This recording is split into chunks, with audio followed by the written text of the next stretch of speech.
Hey, everybody, it's the Yeah Podcast. Yoko Chips here. A couple show notes. First of all, it's a two-parter that you're about to listen to. This is the first part.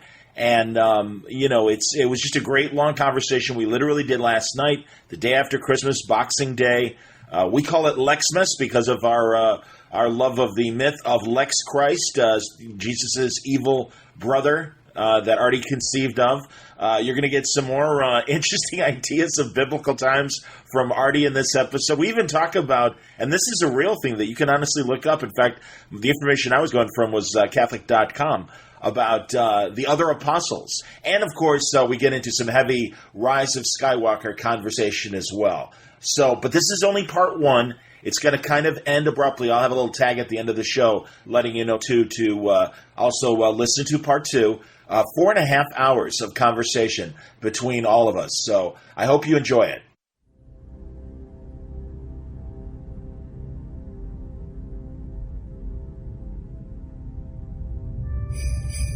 We are rolling. We can start if you want.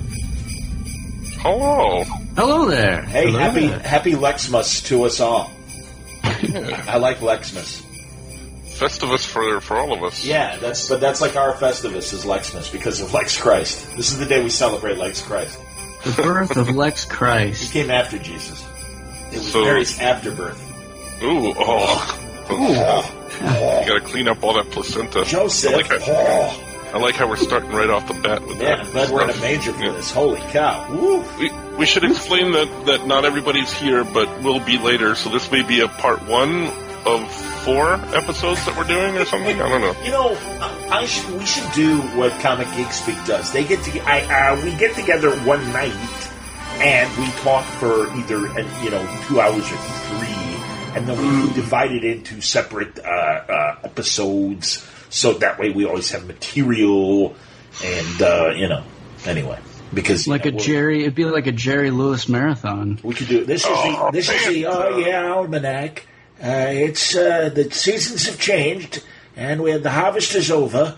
So we're all here in the cider bin, all talking together. Yep. Yeah, I don't like that because you can always tell that David Letterman didn't know what happened in the world on his Friday shows. That's true. Oh yeah. I know.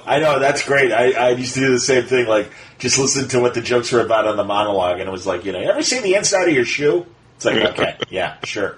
Go on, Dave. Late Thursday, Dave. Second show Thursday, Dave. That's right. That's awesome. You got the racket. That's right. Oh, man.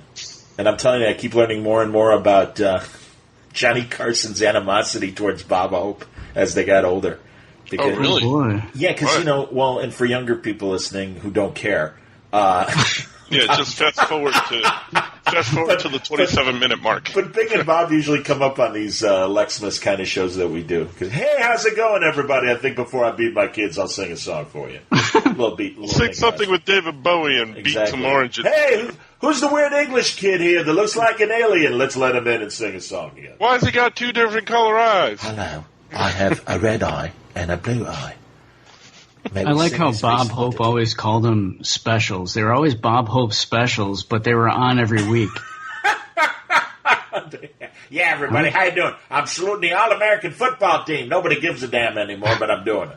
It's a special. I'm on right now. So he would be on Johnny's show, and he would always show up. It seemed like it was improvisational, that he would just kind of show up out of the blue. And hey, yeah, I'm taping my special down the hall. Brought a few outtakes. I don't know if the people want to see them or not. And it's like, yeah, everyone of course applauds, and you show that. First of all, the outtakes suck if you watch your Carson or yours. They're not very funny. But I guess Johnny, it was already pre-planned. They all knew it was going to happen. But he would get really frustrated with them because he'd have nothing to say. And I heard Letterman being interviewed by Conan O'Brien, and and Letterman was telling him things Carson told him, and he said, he goes, if Bob would just open up, he goes, he really was was exposed to the world several times over because he was constantly traveling and knew all the presidents going back to Roosevelt and everything, and you'd think he would have stories because he did get to spend alone time with them and stuff. Hey, alone time. How you doing? Let's turn down the lights. Well, he in his defense, he was drunk all the time. So Bob, maybe. Yeah. But so like Carson would engage and be like, okay, so you knew Dwight Eisenhower not only as a general but as a president. Yeah, that was wild. Boy, I tell you, that's wild. And he'd have nothing else to say. It's like, all right, so you brought some outtakes. Let's get to that and get the hell out of here. So yeah. Have you guys seen Jack Frost? Bob Hope did that Jack Frost thing. That's a Gilbert favorite, Gilbert Gottfried, where he's like totally. I mean, I'm sure that. First of all, I'm sure the cue cards are the size of billboards. It's like that great video of Genesis for Land of Confusion, where they got the spinning image Bob Hope puppet, and it's each word is on a separate cue card. It's I got it, tell you. That video scared the hell out of me when I was a kid. I love that video. I love that. That video is so awesome. It holds up. It's still funny as hell. For those of you listening, that's not Scoot over there. That's Skokie. I'm sorry, Skokie. That's okay. I was starting to think maybe I should introduce myself because I'm not a usual voice on the old. Well, this is the point where everybody fast forwarded through the Bob Hope stuff, so now they're just. That's true. Yes. All right. Now, is someone else talking other than John about people that have been dead for 30 years? Hi, ladies and gentlemen. I'm rolling over to my grave right now. Merry Christmas. Oh, Bob Hope. Here comes Lonnie Anderson and the Mandrell sisters. Fantastic. Wow. Jack Frost. That's me. Yeah, so he's doing like a singing thing with Dolores, his wife. And that's when you knew Bob was really in deep shit because, sorry. But, hey, it's Lexmas. It wouldn't be Lexmas without me dropping a swear word. But Dolores... he would sing Jack Frost, or what? It was kind of like a musical number about winter and Jack Frost, and Dolores like kind of took the lead. But yeah, Bob's like Jack Frost, and he's all habla babla. But I forget what he says. But there's like a chorus of kids like, "Hey, it's Jack Frost, that's me." Yeah, and he is like beyond comatose. I mean, he's really barely there. And Dolores is singing too. She's going. Yes. He's cold as ice, but he's so nice. Mm-hmm. Dolores sang a lot in Bob's twilight years. I know when they were on Oprah together. It's like, oh, let's have Dolores sing a song because Bob doesn't know where the hell he is. Yeah, are we at a bus stop right now? Yeah, fun fact, when they were at home alone, he would call her Mulva a lot. Mulva Hope. Sure. Mulva. That's right, Dolores, because her name rhymes with a body part. Hey, Mulva, get over here. How you doing? Sorry. Little gynecology joke over there. My boss just wrote up for me. There we go. The best is Dave Thomas tells his Bob Hope stories, and because they got to really like Hope liked his imitation of him, and I remember him saying that he went to visit him at his house one time, and it was at Hope's request. And Hope forgot that he had asked. He's like, "Hi, Dave. What are you doing here?" And he goes, "Hey, you asked me to come over so you could show me a bunch of your great celebrity photos." "Oh, really? Come on upstairs. Yeah, I'll show you right now." And he got all excited and stuff. And he's like, "Hey, they're right there. That's Neil Armstrong. 2 days after they came back from the moon." That was one. And then he had a picture of himself with 4 presidents. And he goes, four ex-presidents right there. There's Gerald Ford, Ronald Reagan, Jimmy Carter, and then he pauses at Clinton. He's like, "I don't know who the hell that is." But that's awesome. I like senile Bob Hope. I got it. You're going to show me that picture of you and I forget who he was with, but it's the river where after General Patton conquered Germany in World War II, he took a picture of himself peeing in the Rhine River because he swore that's what, I will invade Germany, I will get it back for the Allies, and I will pee in the Rhine River. And he did, apparently. Okay, George, thank you. Hey, look at that. There's Patton peeing in the river. Is that how they would mark territory back on the water? Yeah, exactly. Just like a dog. Exactly. And I thought for a second Bob Hope did that. Hi, everybody. He probably did on one of his many USO tours. Yeah. This is Bob Urinating Hope. How you doing? Urinating for our boys. Let me tell you. Anne Bancroft, come over here and hold my trousers down while I pee in this river. Exactly. He was one of his mistresses was one of those pageant winners. I don't know if it was a Miss Universe or a Miss America. What did Mulza think of this? Did she know? Well, that's everyone. Well, God, I'm telling you, the Bob Hope biography that, not to name drop, but Howard and Chaykin and I have discussed many times, he had one mistress who was a starlet. You could find photos of her from the 40s and 50s. Her name was Marilyn Maxwell, and she was Marilyn before Marilyn Monroe, but another beautiful blonde woman, and was Bob's mistress. And Dolores is having a Hollywood party at their house, and Marilyn Maxwell shows up and literally gets in Dolores' face and goes, "Can you believe the size of this ring that Bob bought for me?" And it's nice. like, wow. So everyone, that's why, as Gilbert says, that Jack Frost thing, that was like Dolores' like revenge. Like, oh no, you're going to sing this song, idiot. I know you can't do anything. All right, Mom. But that's enough Bob Hope talk. We've ground this to a halt. I was sorry. I was just looking at a picture of her. Okay, Marilyn Maxwell. There she is. Wow. Good for her. Yeah, she's good enough. Yeah, she was all right. She's no Marilyn Monroe, but she was a pretty blonde. So Mulva knew about all the ladies and stuff? Apparently. Wow. Yeah. So, just don't embarrass me, Bob. Yeah. Well, that's good stuff. Hi, ladies and gentlemen. Hey, Johnny, I finished all of Discovery last night. Excellent. I was going to say, let's talk about stuff that we know Scoot and Artie won't care about. Yeah. And all right, so does that include the short treks or just the second season? No, just the series. The short treks, I got to a couple of them, but not all of them. I'm caught up on the short treks, but go ahead. Yeah. So what did you think of season 2 of Disco? Did Skoke watch any of these? No. No, it's okay. You can spoil it for me, though. I don't know if I'll ever get around to seeing them, so I'll listen. I'm curious. I'm going to, but you're not going to know what we're talking about. But okay, yeah. Okay. So I saw them all, and I told you this is spoiler talk. Spoiler. It's long enough. It's all the way at the end, but just in case somebody hasn't seen it. Right. Want to. I saw all the way to the end episode, and where they go into the future. Right. Then they come back and they're like, "We are never to talk to her or even speak her name again." Yeah. And I told you that they were going to do something like that because there's no mention of it in the original series at all. Right. So they had to cover their tracks somehow. How does that work exactly? Well, they just help me out on that. How does that work? Nobody mentions the fact that they've ever seen her born, or that they transferred her to Vulcan, or that she actually went to school. So they wiped out all the records. I'm just assuming. Well, all right, but let's take it a couple logical steps further. The crew has families, right? No, I think that they killed them all. Yeah, exactly. Your agonizer, please. Exactly. Yeah. They put them all in the Agni booths and they killed them all. No, or is it? Yeah, is it like the Soviet? Is it like the Soviet space program back in the day when cosmonauts would die or be disgraced? They literally would airbrush them out of photos and oh no, we never had a guy cosmonaut Vlockstick. I don't know who you're talking about. Never heard of Vlad? No, we don't know. There was no Vlad here. What are you Vlad's family? Oh no, they died. But that's what I'm saying. It's like, and also, by the way, again, everything about that show just annoyed the hell out of me. That all the letters to the family, dear mom and dad, I know I'm not going to see you again, but blah blah. I don't know who you are, and I don't care about your little sappy fucking letter. Sorry that you're Lexmas, everyone. Happy Lexmas. Happy Lexmas. But I'm sorry. Or my favorite was when Robot Girl died. First of all, I love her dying words. It's all about you, Michael. It's like, no kidding.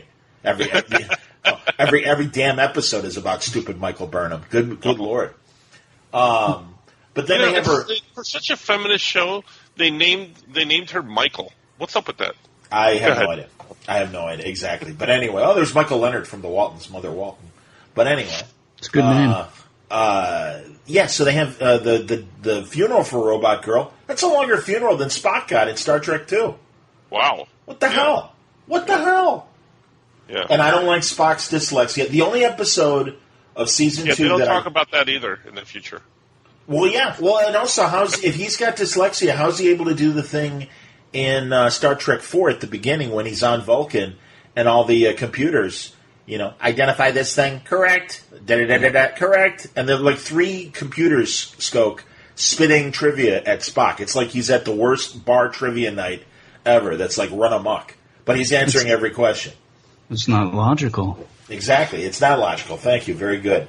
Do you want to hear my take on all this, Johnny? I think. Yeah. What was your opinion? If you go into this and in your mind you pretend that it's an alternate Star Trek universe, right. I'm okay with it.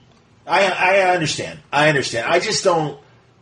it's like they're playing at Star Trek. And man, I'll tell you, those 2 animated short treks from this month.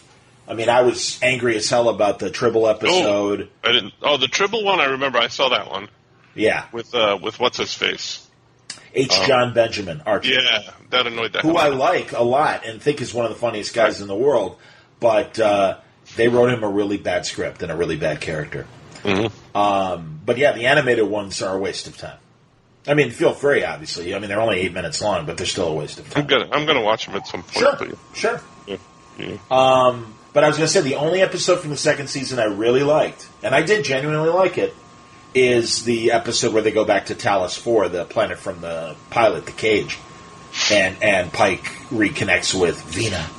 You know, I liked Pike a lot. Pike was amazing. I just kind of wish they would do a series of him in his early years. They will. Everyone's pretty much because, I mean, unless they're really, really stupid, because the entire Trek fandom is united as much as the people like Discovery, don't like Discovery.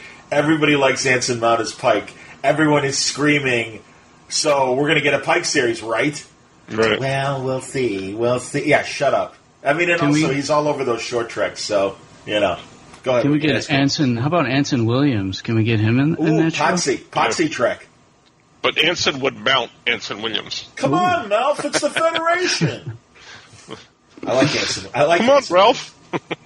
I like Potsy in the first season and actually the first 2 seasons of Happy Days, when it really was about Richie and Potsy just being friends and getting into high school problems and just growing up and everything. Potsy was great. I mean, they just kind of made him dumb and they had him sing and he just became like Ralph's stooge. It's just like, okay.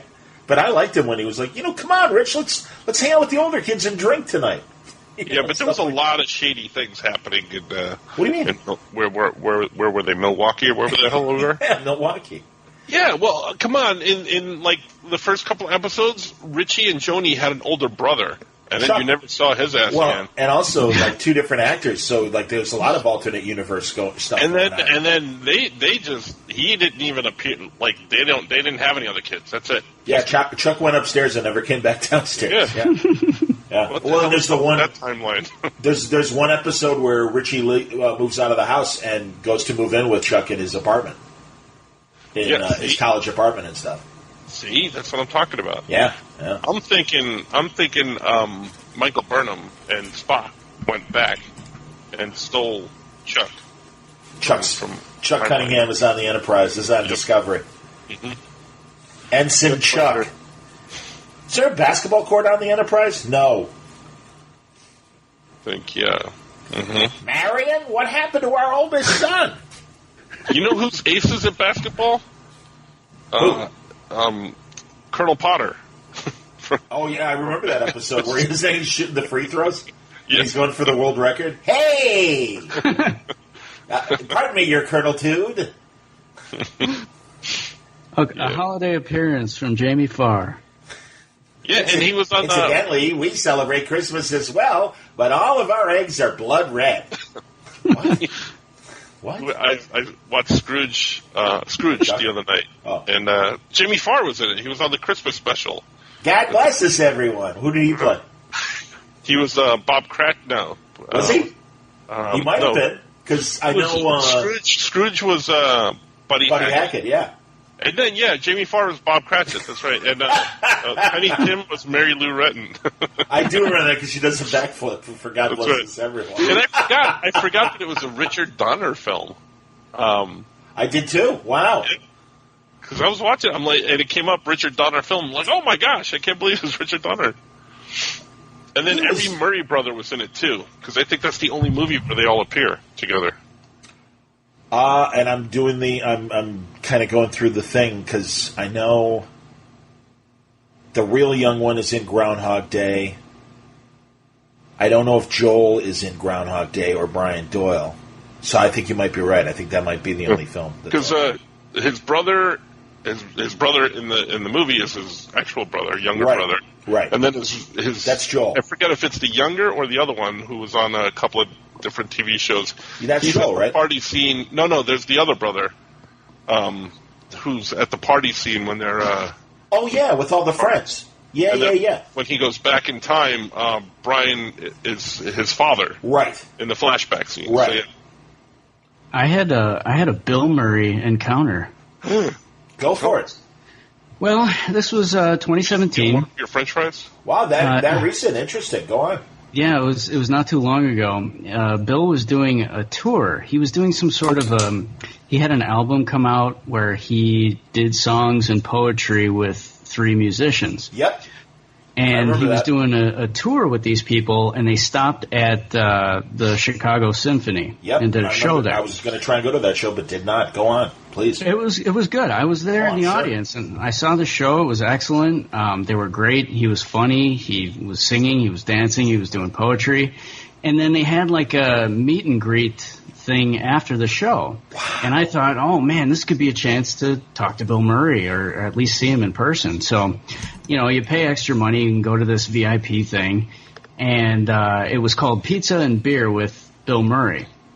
So after the show, everybody gathers in this, it almost looked like a high school gym. And we're standing around there. Bill comes in, and he's kind of floating around the room. He's talking to different people, and mostly people he seemed to know. And then it was time for pictures. People lined up, and Bill got up at the front of the room, and people would come in one by one and take pictures with him. And I was watching. He was in good spirits, and he was smiling and joking around with people. And I'm in line, I'm waiting, and there are a couple of people in front of me, and all of a sudden, something happened, and Bill got angry. Uh-oh. He got mad. Like, he started yelling at some of the people who were standing around him for pictures. And then he started waving everybody from the line over to take one last group picture. And he was saying, "This is it. Come on, everybody. This is it. Last picture. Let's go."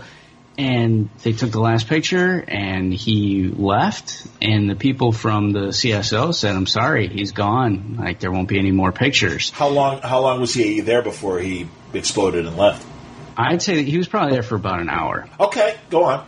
Well, I give him a pass because it was hot in the room. There was nobody to keep people away from him. People were crowding him the whole time. So, the fact that this happened, I'm kind of like, okay, well, I understand. It was terrifying to see Bill Murray yelling, and I was trying not to make eye contact with him because he was waving me over to take that group picture, and I'm like, man, I don't want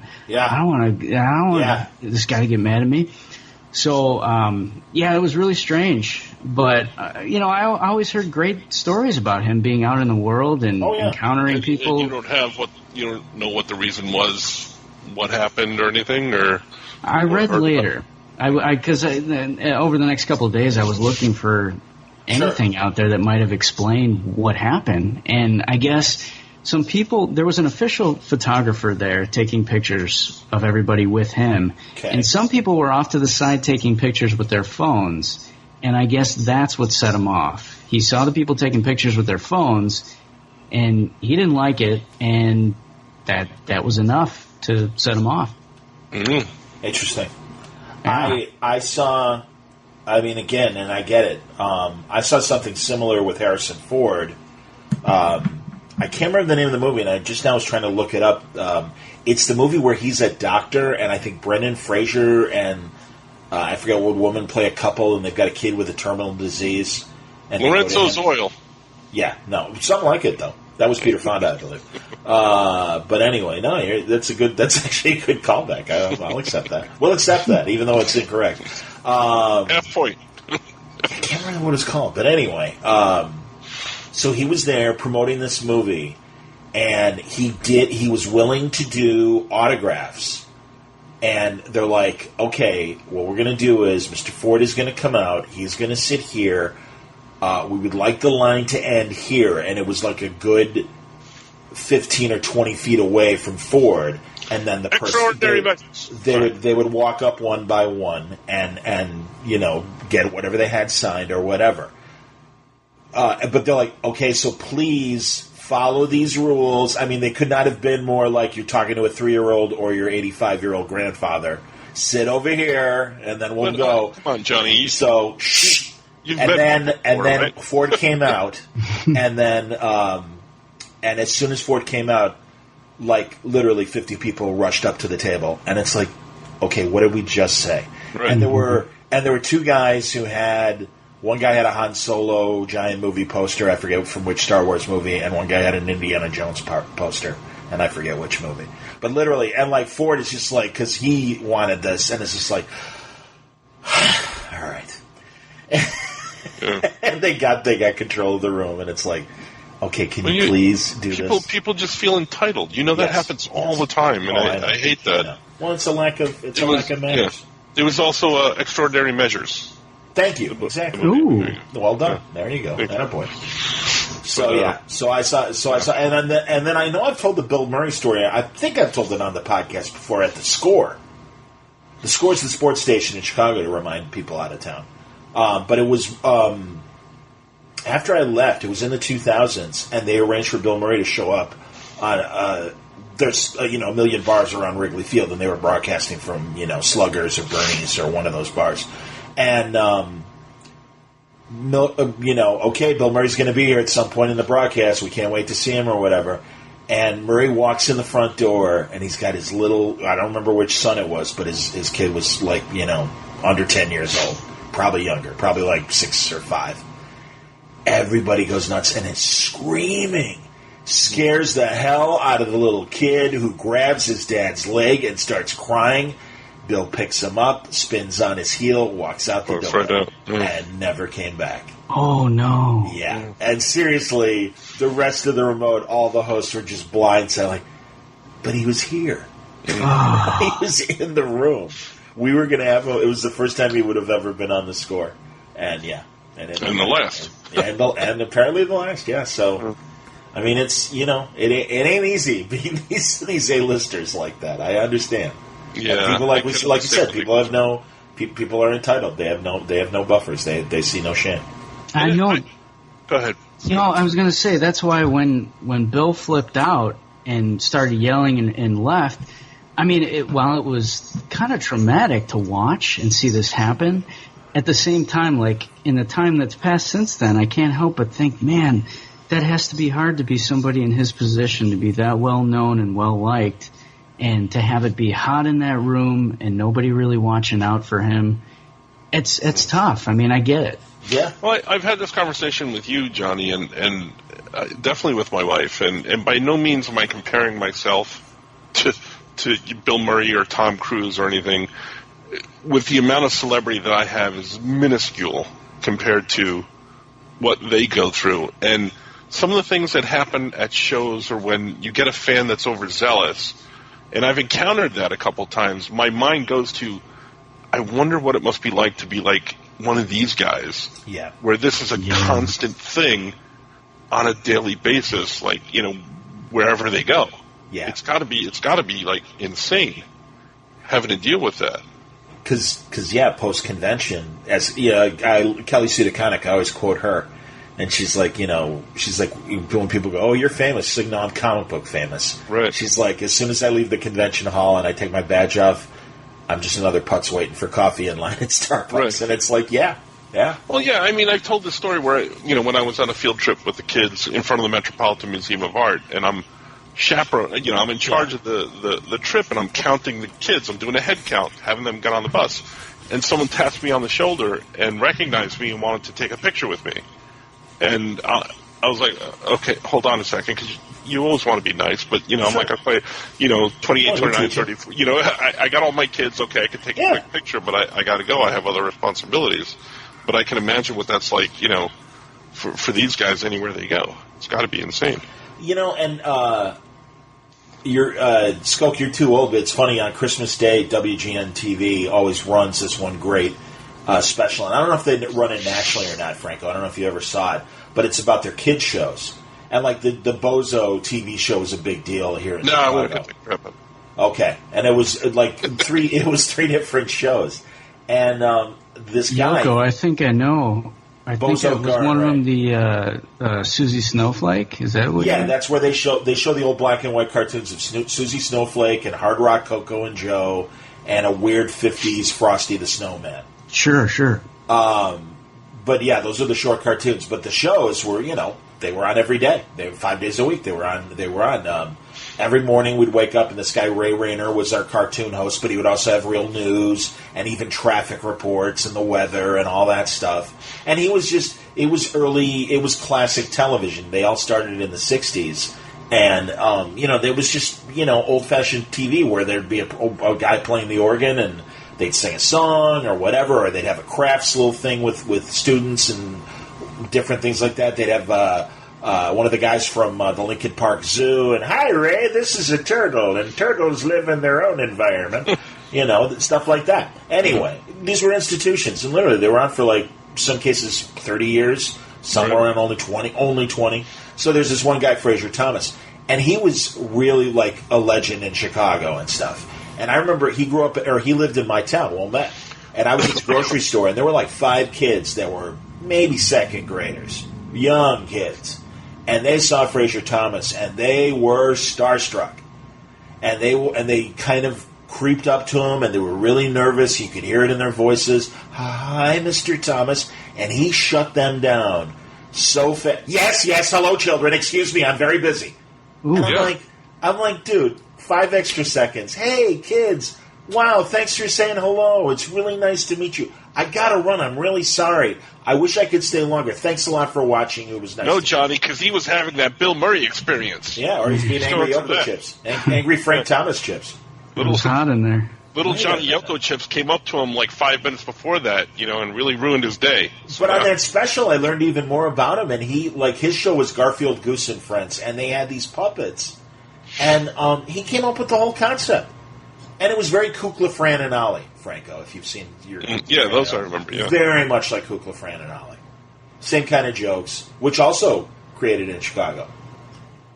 The great Kukla, Fran, and Ollie. Absolutely. So... but yeah, I mean, it's very interesting. I mean, this host of a children's show is just really mean to children. That's awesome. Not the only time I've heard that about Fraser Thomas either. Anyway. Well, a lot of times you hear about the celebrities when they were mean, not about when they were nice. Yeah. Absolutely. Makes better news. But I wanted to talk to Skoke about something that I didn't get a chance to talk to. You got to meet Ron Swanson. What the hell, man? Yeah, I'm glad you brought that up, because I was just going to say, speaking of celebrities who, you were just saying you don't hear about when celebrities are really nice to people. This guy is really nice. What's his real name again, Scott? His real name is Nick Offerman. Yeah. Go on. Yeah, I had a great experience with Nick Offerman. I was in a commercial with him. The commercial was for Illinois libraries, to promote Illinois libraries. Nice. And he was in it. It was great. He was in town for Thanksgiving. He has family who they live in the area. He's originally from Manuka, if that's how you pronounce it. That's not a real place. It's somewhere in the middle of the state, I think. I've never been there, but I'm sure it's real. He was in town, and we shot this the day after Thanksgiving, and it was for about 4 hours. This Thanksgiving, like a month ago. Yeah, this past Thanksgiving. Uh-huh. And he came in, and we were all kind of hanging out. I knew a lot of the people there because the company I do project management for right now, that's the place that sort of organized this and wrote this and got him involved. So we're all hanging around and waiting for him to come. Then he gets there, and he was really nice to everybody, and he was funny. And at one point, he wanted to go over his lines before they started to shoot his stuff. And so I got to go off in the corner with him for about 20 minutes and go through the lines with him and run through things. That was awesome. I'm like, wow. And he knew, he had everything memorized. He knew exactly what he was going to be doing. And I was like, man, what a professional. So was his character Ron Swanson-esque, or was it just him being him? It was a variation of him. It's I think the commercial should be out in the next month or so. Cool. But the idea is there's this council of the internet, and this is in a not so distant future. This scene is taking place where libraries are they're getting to be a bigger deal than the internet. The internet is going away. So Nick Offerman, as the elder of the internet, calls a council together to talk about, hey, how do we bring the internet back? Libraries they're getting bigger than the internet. How do we bring the internet back? So over the course of the conversation he has with the council of the internet, you learn all of the important things, reasons why libraries are so great. And it was great. And I'm going to get to do the voice of one of the characters in this, and also I'm going to be in it as a live-action character. Very cool. Yeah, so that's I'm excited. It was that the day we shot with him was a lot of fun, and he was excellent, really nice, really funny. And at one point because I mentioned I'm an actor, I do some stuff around Chicago, and somebody mentioned something on the set about Kermit the Frog, and the director looked at me and said, "Oh, you're dying to do your Kermit the Frog voice, aren't you?" And I'm like, "No, I'm not going to do it. I'm not going to do it." Not gonna do it. But you did it. I didn't do it. I said, "No, I'm not going to do it." And Nick looks at me, and he goes, "All right, Mike, come on. What impressions do you do? What voices?" Good. And I was like, I'm thinking to myself, what do I do? Because I do an impression of him. I'm like, man, I can't do it. I can't do that in front of him. Why not? It was tempting, but my mind was racing, and I go. So I finally said, I used to do a great Bill Cosby, but I don't do that one anymore. Did he laugh? And he laughed. His reaction, yeah. Oh, he laughed. Yeah, he thought it was funny. He has a really distinct laugh. It's like a. So. That's awesome. I love when celebrities have goofy laughs. That's like the best thing about Seth Rogen is like, with that weird laugh he's got. Yeah. Yeah, it was kind of like a Seth Rogen laugh. It was.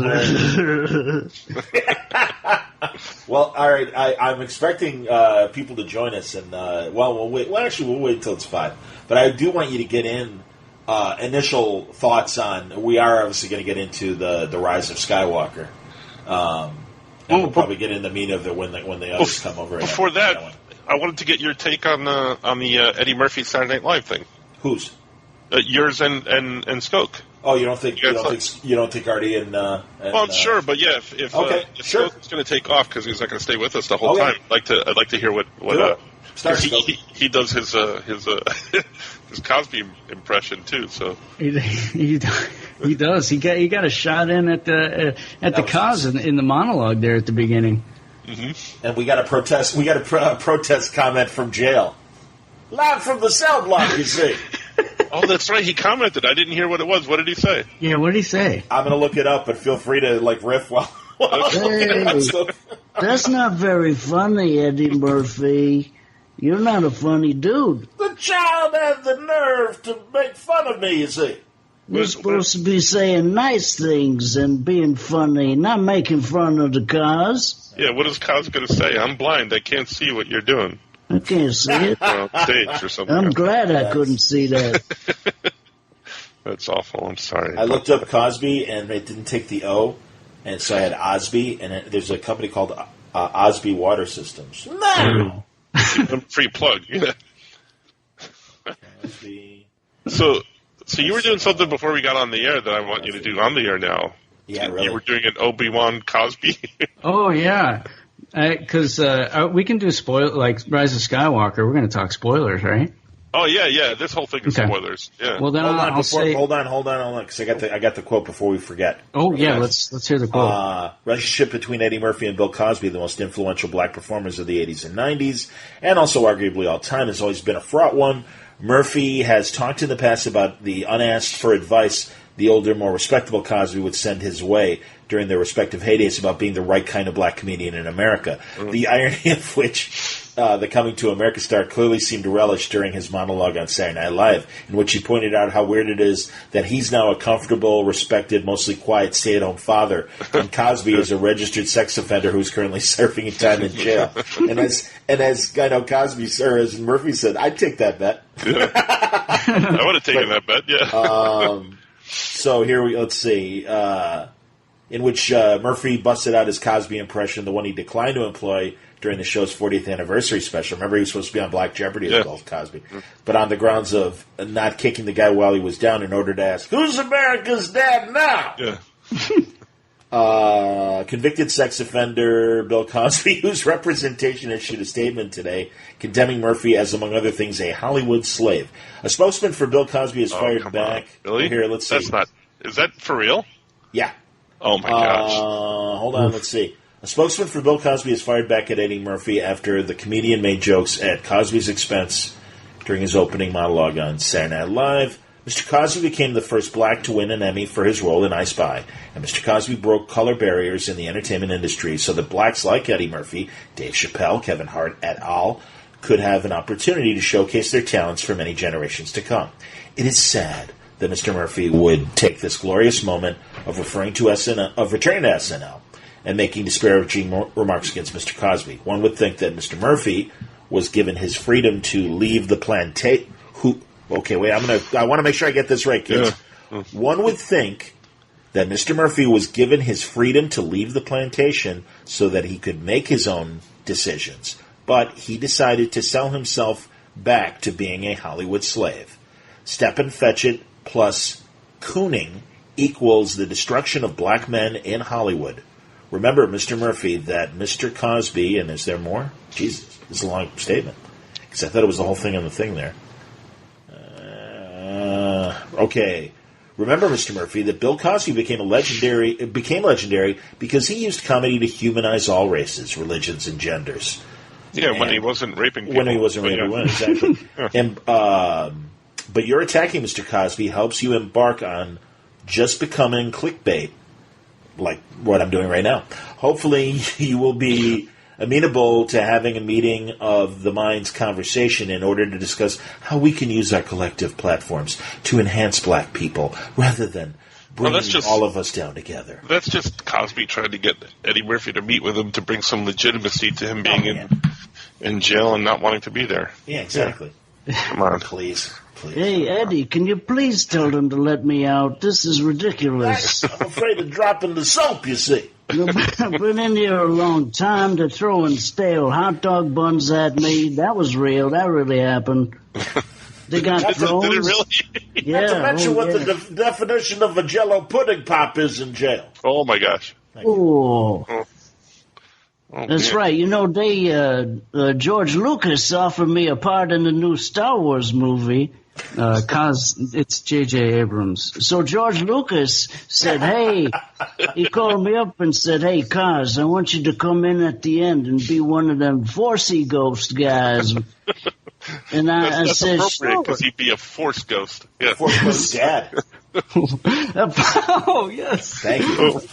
Very Leonard nice. Part 6. I'm used to parts in movies, you see. I did my own. Leonard Part 6 never did the first 5, you see.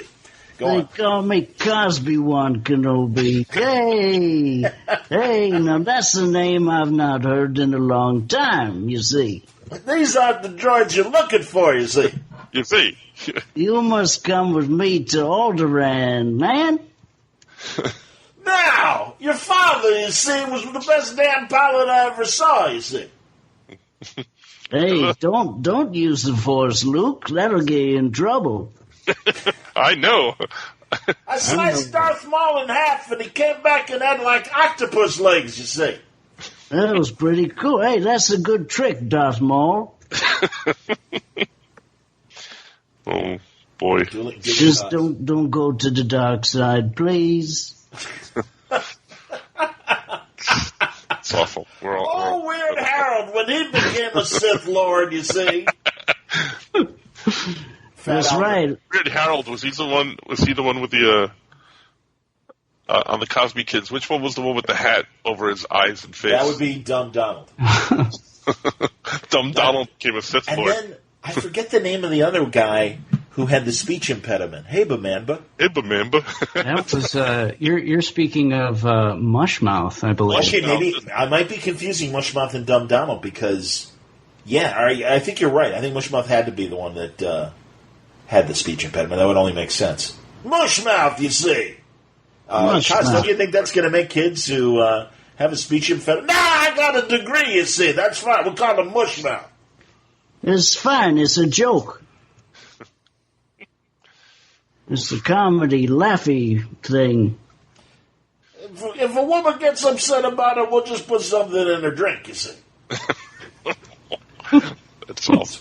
I'm telling you, there's an album called Bill Cosby for Adults Only, and he makes fun of putting stuff in women's drinks. I swear to God, this is true. Really? Is that the Spanish Fly? Is it that one? Yes. Yep. Wow. And yeah, maybe he was just talking about Spanish Fly, but even that, he's still dosing. Yeah.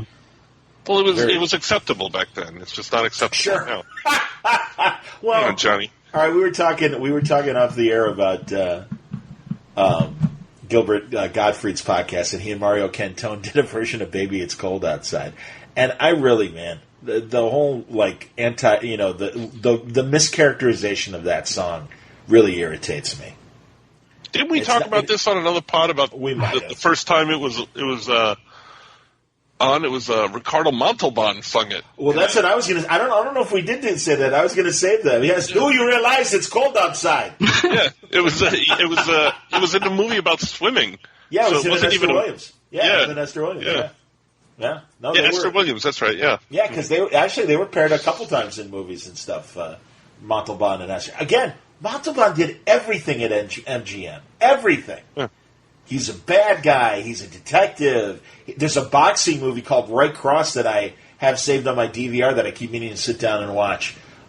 Mystery Street, I swear to God, is one of the best early 50s. It's not a noir, but it's definitely a cool, shadowy detective movie. And Montalban is playing a guy of Portuguese descent, but he is definitely like grown up here, and he's got a completely American accent in the movie, and it's like 1950 or 51, and he is excellent in it. And it's one of the first movies that really looks at forensic medicine, like CSI and Quincy and stuff like that. Unbelievable movie, and seriously, he is so good in it. And yeah, Do You Realize It's Cold Outside? This is one of those great moments. Yes, hello. Who was singing it with him? Esther Williams. Oh. And the guy who wrote the song. Apparently, because a lot of people fought back when it was like, "Oh, that's a rape song." No, it's not. It was written by a guy, and he and his wife would perform it like you see on the Dick Van Dyke Show. They'd have those Hollywood parties where everybody get up and do something, sing a song, do a dance, do a routine, whatever. That's where the 2,000-Year-Old Man came from with Carl Reiner and Mel Brooks. It was a party trick. So this songwriter writes this cute song for him and his wife. And everyone keeps telling them, man, it's really catchy. You want to do something with it. So he put it out. They put it in the movie with Montalban and Esther. And then people started recording it. Louis Jordan, one of the great old 50s jazz singers and stuff, he has a great version of it. And yeah, it was just this innocent little... the woman's in on it. She is not being taken advantage of. They are flirting with each other. Jesus, people. Jesus, Christ. Little known fact is he would constantly put something in his wife's drink. Exactly. So hey, but baby, it's cold outside. Do you realize it's up to your knees up there? Out there. Hello, tattoo. But it's cold outside.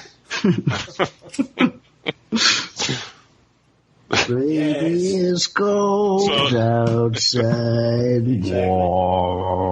So I distracted you. You were going to say something else, and then I took you on this rant about Ricardo Montalban. Me or the others? I don't know. One of you. So what did you think, Skoke, of what we got you, Rise of Skywalker, for example? Anytime they put out something, some sort of Star Wars thing, I'll watch it. Sure. I like to see what different people do with the story, their own takes on the stuff. I don't own it. I like to watch it, and if I don't like it, I won't watch it again. In this case, I've seen it twice now. Wow. Nice. Yes, already. I'm going to go again this weekend, yeah. Wow. Well, I think for me I enjoyed it more the second time around because I was not waiting for somebody to show up, Right. I had read and heard all these rumors about this person might show up or this Force Ghost might show up, and The whole time during that first movie, I'm waiting to see, is the Cosby one going to show up or not? Hey, everybody, I brought my good friend, Mr. Huxtable from the Kettle, with the Kessel Run. Yeah. I brought him back from the dark side. Now, my friend Lando brought me, you see. How you doing, Chewbacca? What do you say, Cosby? How you doing, Cosby? I'm doing pretty good, Lando. Come on, let's go have some adventures. Hey, let me introduce you to my new young friend that just joined us in the cast that I apparently am going to go off with in a new adventure. Hey, can I go along? I can make the drinks on the trip, you see. Cosby one, why don't you stay here? Cosby one.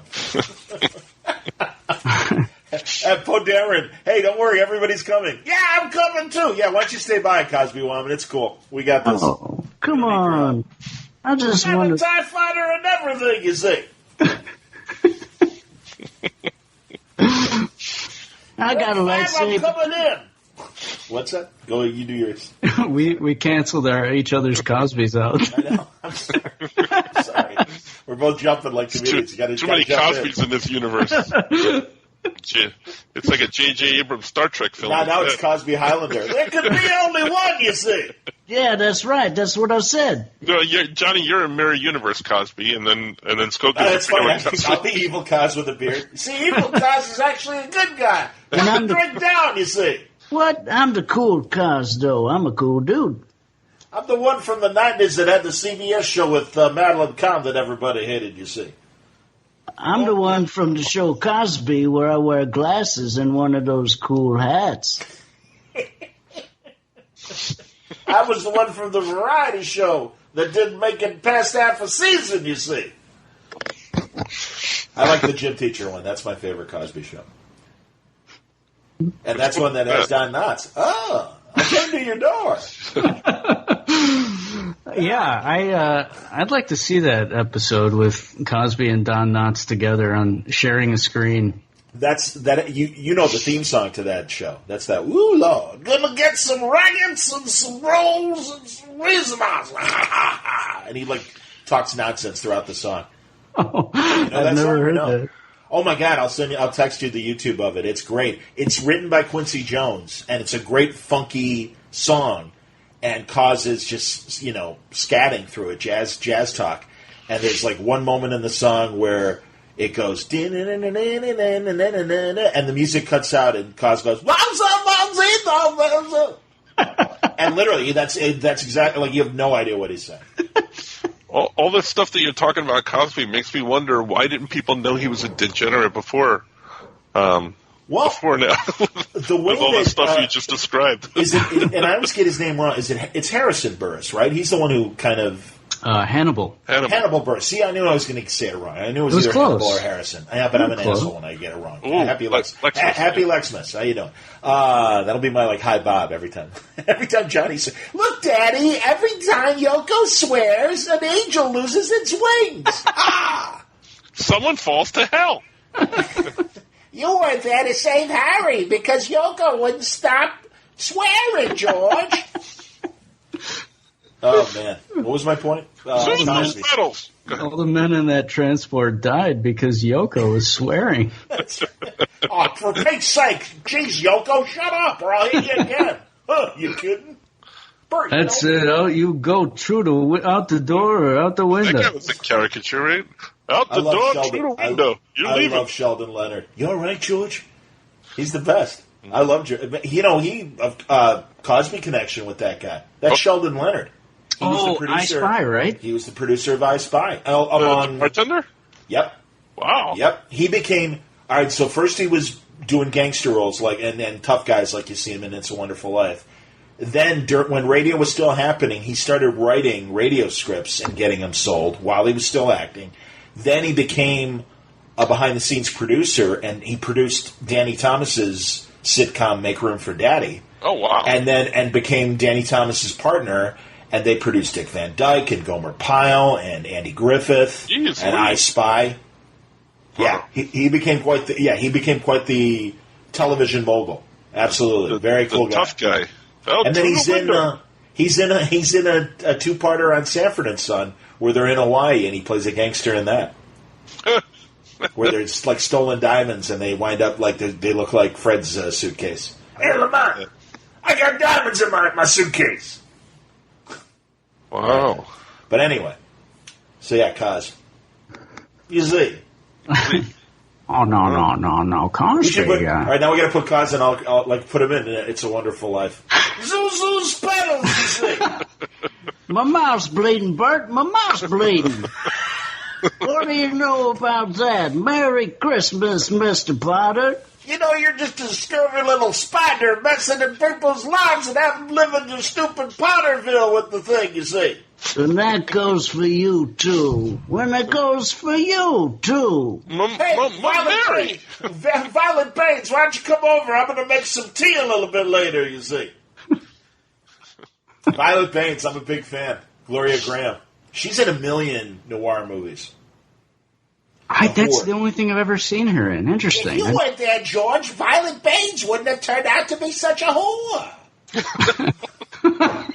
I love doing Clarence. I used to do Clarence every year for the score. We'd have some sort of Christmas thing. Don't you see, if the score didn't have their remote, the Cubs wouldn't have sucked this year.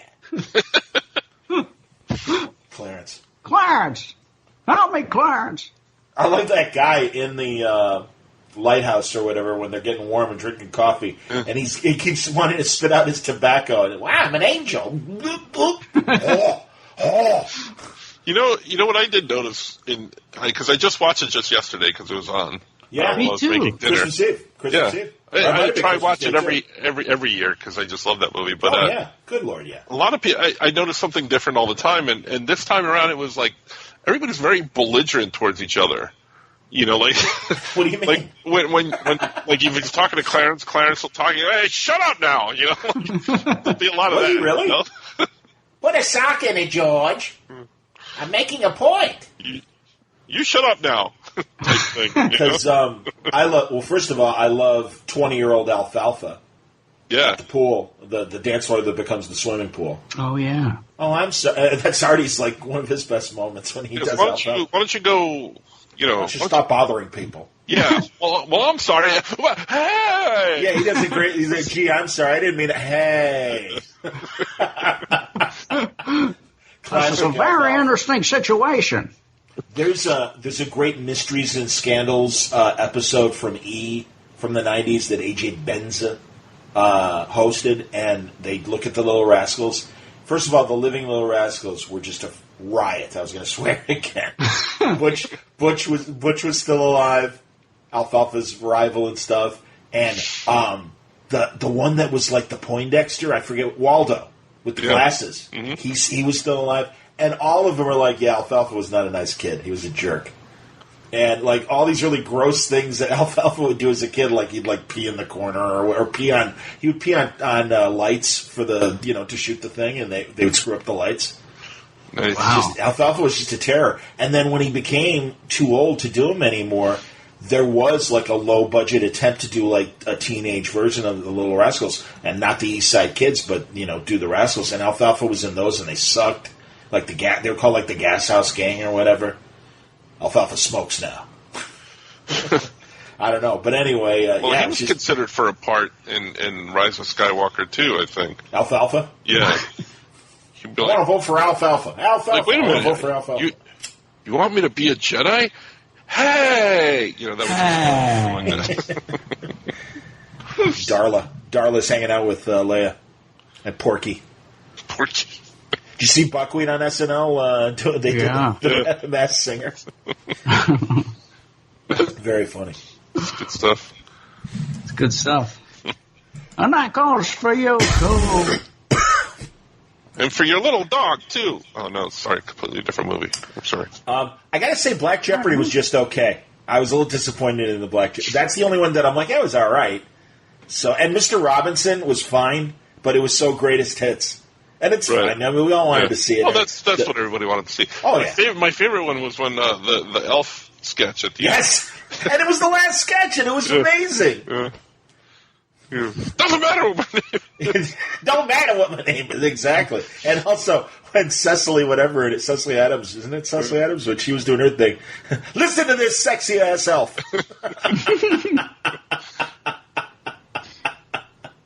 Very funny. No, it was good. And also, the family toast was hilarious. And I love when Keenan does an old man, and he can't breathe. And he's, and they're wide awake hearing him. In the monologue, when the white guy came out and then Keenan pulls him away, it's like, no.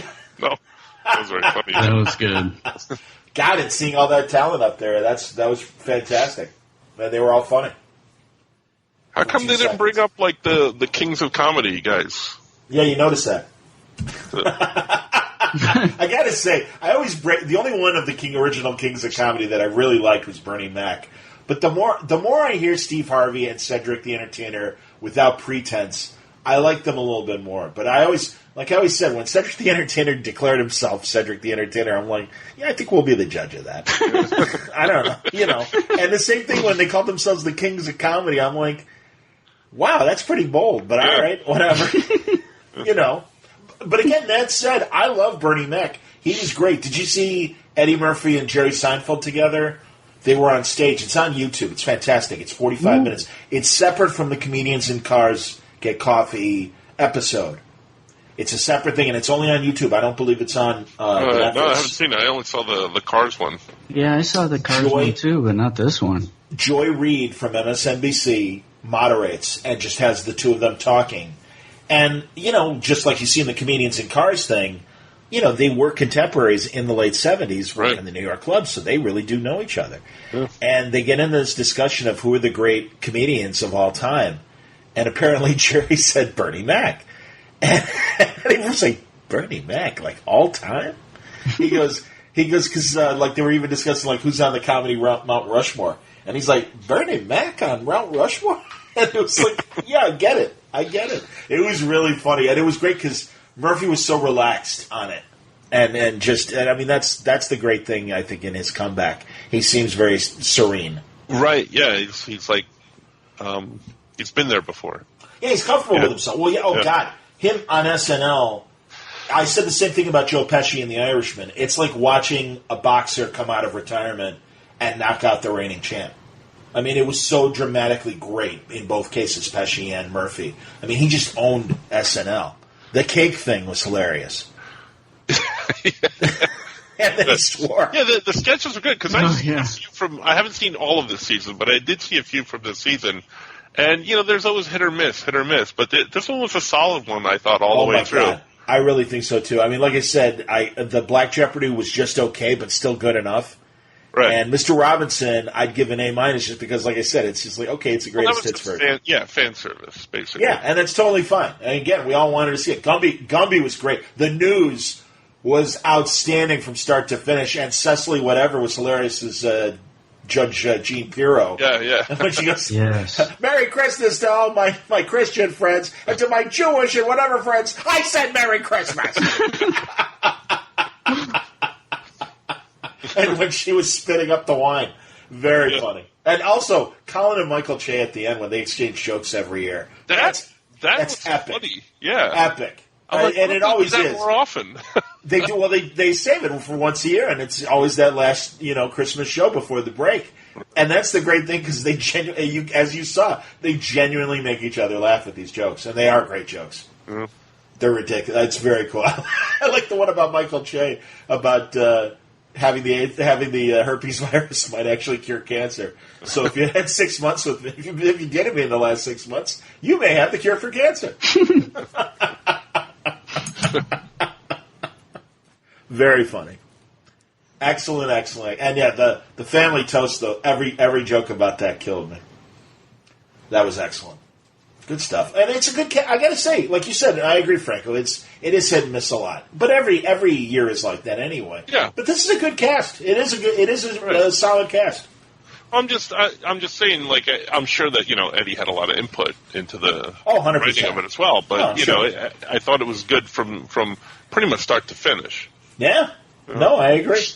Every bit. And even the cold open, the debate was hilarious. Yeah. I'm just checking my messages here, and I think Artie's ready, sir. Okay. Yeah. I'll dial him in. Oh, yeah. Oh, yeah. Oh, yeah. I talked to Gigantic Jeff. Oh, yeah. Oh, yeah. How's he doing? Oh, yeah. I'm doing fine. Oh, really? I mean it. Oh, where the hell is this stupid thing now? Come on. Oh, it's not. No, I don't want share screen. So somebody was giving me flack about some stuff that I put up on the Facebook. So I put up a post about, how the stuff I've put up on Facebook is basically for my own amusement. And if you don't like it, it's too bad. Oh. Yeah, what the hell? Who would complain? Yeah, what? They were complaining about, like, the Star Wars stuff, I'm like, hey, I messaged the person privately, and I said, look, this is my thoughts, and I liked it. Stop trying to argue with me. You're not going to change my mind. Hello, you're on the air. Wow.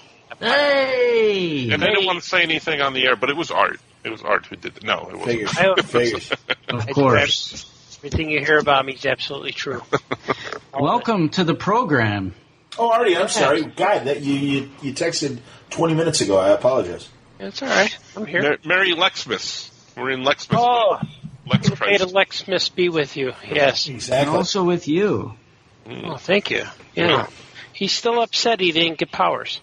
That's I right. understand. He's asking his mother, say, hey, what's up with Jesus? Say, hey, he has a different dad than you. Well, who's his dad? So is Joseph Lex Christ's dad? Yeah. He's like, was Jesus his dad? And he says, well, it's God. He goes, oh, it's not fair. And now the brother dynamic is kind of like It's a Wonderful Life, because Jesus went on to become the Messiah, and just like George Bailey, Lex Christ stayed and did the family business, and is still a carpenter and stuff. He just got old and died regular. He didn't make any news when he died. I want to read an obit. That's what I want my obit to say. He died regular. He died regular. Got old and died regular. He died regular. He survived by his wife in a regular way. Yeah, Jesus made the news. He made world news. Imagine one guy. Well, yeah, making everybody. Yeah, but the world news back then, it was like 100 people, I was going to say, do you think Mary and Joseph were those parents? Like, other people have a bumper sticker on their cars that say, my kid's a doctor, my kid's this, and there's just like, mine is God. Yeah. Yeah, but Jesus is so powerful. He recreated, he renumbered the years. He goes, no, we're starting with 1 when I was born. Yeah, but did he do that, or did they do that afterwards? Somebody did do that afterwards. But Probably this just in, we're live from the major, where what were we doing? the Virgin Mary is giving an immaculate delivery from her conception. Rumor has it Joseph, not the dad, that actually it's somebody from above, might be the Lord. It might have been Lex Christ who did the years just to get revenge, because we're still counting based on his idea. You think that everybody would have known that it was the Son of God that was coming down, because the years were all like 2 BC, 1 BC, and then it was 0. How do you know it wasn't for the comic strip BC? I don't know. Oh, maybe. Okay, how about it? Johnny Hart might have something to say about that. I'm not sure. Like DC? Don't you remember BC, the comic strip party about the cavemen? I do remember that. Yeah, I love that. I used to have the paperback reprints of the comic strips for BC. Lex Christ was never in there though. No. No, he couldn't wear the red and green suit. They didn't know anything about Jesus yet. That's true. They were all sinners. I preferred the spandex red and green suit. I never liked the mecha Lex suit. Spandex? Oh, from Super Friends? Yeah, and also from the 70s, his red and green action suit, as opposed to the mecha suit. I like him like that too. I hate Super Friends. Salma Grundy kills Super Friends. Salma Grundy. And he was Grundy, he sounds like he's from a red state, Solomon. Which I guess he would be. He's from the Bayou or whatever. He was never like a big Hulk type of guy. He was just a big goof. He was just not smart. Oh, I liked when Grundy would, because he would mess up Superman. They'd have reasonable fistfights. Oh yeah. Wasn't he of the magical sorts? That's why. Oh yeah, and also that's true. That's probably why. And of course, originally the Alan Scott Green Lantern villain. He's the undead. Yep. And maybe because he came from the bio and stuff, maybe his body was, even though it was white, maybe it was like because it was plants and wood that the ring wouldn't work on Grundy. Wood. That's right. Nice. Yeah, it's true. That's all true. Everything you just said right now is true. Yeah, comes from the bayou. He plays that "Oh Black Water, Keep on Moaning." Yes, that song and is. CCR's Born on the Bayou. He's a big fan of Fogerty. Yeah. Born on the Bayou. Yeah, I bet he has one of those boats that has the big fan on the back. Yeah. Oh yeah, sure. Glides over the alligators. Like the Everglades. Yeah. Yeah, that's Solomon Grundy. I mean, he's friends with Swamp Thing too. They've had the Swamp Thing Solomon Grundy encounters. The best was when Alan Moore had Swamp Thing in space, and he went to there's a Dr. Fate Hourman Solomon Grundy showcase comic that ended with Dr. Fate and Alan Scott Green Lantern creating this like barrier around a planet to keep Solomon Grundy trapped there, and that from the 60s. The stories from the 60s, and in the 80s. Swamp Thing was traveling through space, and he went to that planet, and he fought that Grundy. Ooh. Steve Grundy. Yeah. That's right. I did a Super Pet book with Grundy and Swamp Thing and Batman. They were all in it together. That's cool. That's pretty cool. Who's Grundy's super pet? Grundy had several. He had I forget if he had a pet, but I know the Swamp Thing had Mama Ripples. That was some stinky cat. Mama Ripples. I remember Mama Ripples from the circuit, you see. And he had some possum. My mama would send me down in the corner to get some Mama Ripples. Exactly, Mama Ripples. Mama Ripples might have been Solomon Grundy's pet. I like it. I think she was the bad guy, yeah. I was going to say, what kind of animal was Mama Ripples again? Mama Ripples, yeah. It costs you $50 extra to get Mama Ripples in Cleveland. Mm-hmm. She was an undead cat, so I think it was Solomon Grundy's cat. I think you could only get Mama Ripples during the summer at Dairy Queen. I think that's the only place they had them. Pretty sure. Well, that's what happens to your fingers, you know. Well, you got to be with your mom. Ooh. You know? Or if you scrape your hand against a brick wall and it cracks your skin, that's a Mama Ripple too. Ooh. Wow. That's all true. Every part of it. Yeah. Wrong. You think Lex Christ ever said that? Is that your Dom DeLuise from Blazing Saddles? Ah, that's Lex. Wrong. Oh, that's right. I forgot about that. Yeah, come on, say it. That's true. That's one of the few great moments in Superman Returns. Yeah. Superman went wrong. Yeah. Well, speaking of which, is he having all of his detractors killed or something? Kevin Spacey? Did you hear about that? What do you mean? No, I just know that he made a cryptic holiday message of something. Yeah, there was one guy that he accused him of grab-ass. The grab-assing and touching butts, yeah. And he died. One guy. Finally. And then another guy who accused him committed suicide like just yesterday or today. Good riddance. Wow. Right before the holidays. Right, I'm looking it up. Go ahead. Yeah. Man. So yeah, I think he's having people offed. Is he? Artie, did you doing it? I don't know. Are we recording? Yeah.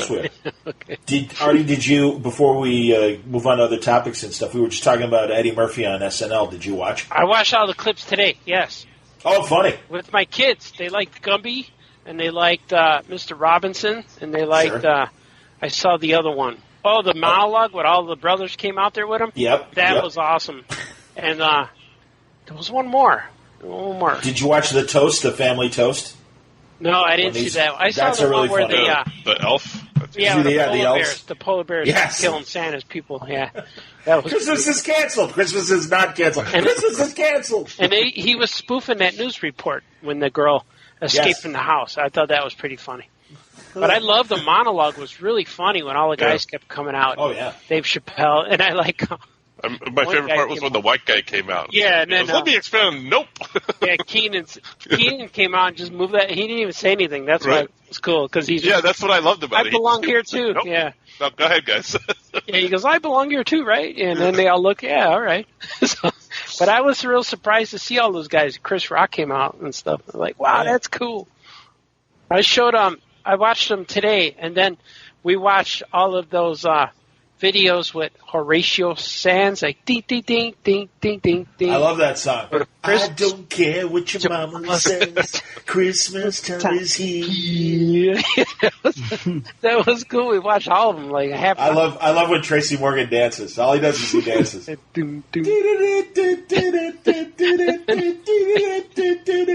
Kids are like, "What is this, Dad?" He said, "No, it's funny. It's Christmas."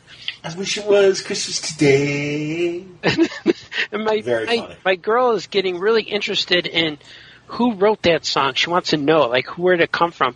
And Sure. she's been asking me about Christmas carols. And that one, she says, "Who wrote that song?" I said, "That guy. I think the guy playing a little guitar." He wrote that? And then every time we heard it, she said, "It's different every time." I go, "Yeah, he wrote it." He makes it up. So It's so funny. It was really cool. It's so great. He's got that weird looking guitar anyway. And it's just the way he does pluck it out is so funny. It's real good, yeah. Oh, yeah. They started Hilarious. at 2000, yeah. That was I interesting forgot because about that song. Art and I always have a conversation when we're at shows, like how did that cosplay start? Yeah, Like yeah. what piece did that cosplay start with? Like you see a real hurting, Dr. Fate or whatever, and you're like, okay, he had the helmet first, and then Yeah. he built everything else around it, type thing. Someone has a real, like Thor's helmet's real nice and shiny and hammer, and the rest is hurting. Yeah. Oh, he got the hammer. Yeah. He got the hammer. So, but that thought process, like even to sketches like that, the that, like, Yeah. how did that start? Did he have the guitar, or did he, like, how did he come up with that whole thing? And like stuff like Yeah. that fascinates. I bet he had I bet he found that guitar and just started playing around. Yeah, that's that's what I'm sure, saying. It's of like, course. like you start plucking away, and the idea grows from there. So It would have been funny when they all got together and they said, "Well, we already have him and Jimmy Fallon could play." And he goes, "Okay, we need you. You can hold the keyboard. Okay. And they said, "We just need you to dance. Just Yeah, Tracy, just dance. don't Okay. do any, don't smile." Just do the twist. And they all get the V-neck sweaters on and stuff. And he's got his glasses on and looks real nerdy. It's very funny. It's one of the funniest things Horatio Sands ever did. And he's in The Mandalorian too. He's in the first. Is he really? He's the green guy in the first episode. Wow. That little aquatic-looking fella. Yeah. Wow. He's it. I Horatio. have to confess, Yeah. I'm only halfway done through The Mandalorian. I did see Rise of Skywalker. I knew we'd be talking about it. Yeah. speaking of, before we get on to that, speaking of Saturday Night Live, I just recently showed my son the cowbell Christopher Walken sketch. Oh, yeah. Classic. He had never Bruce seen Dickinson. No.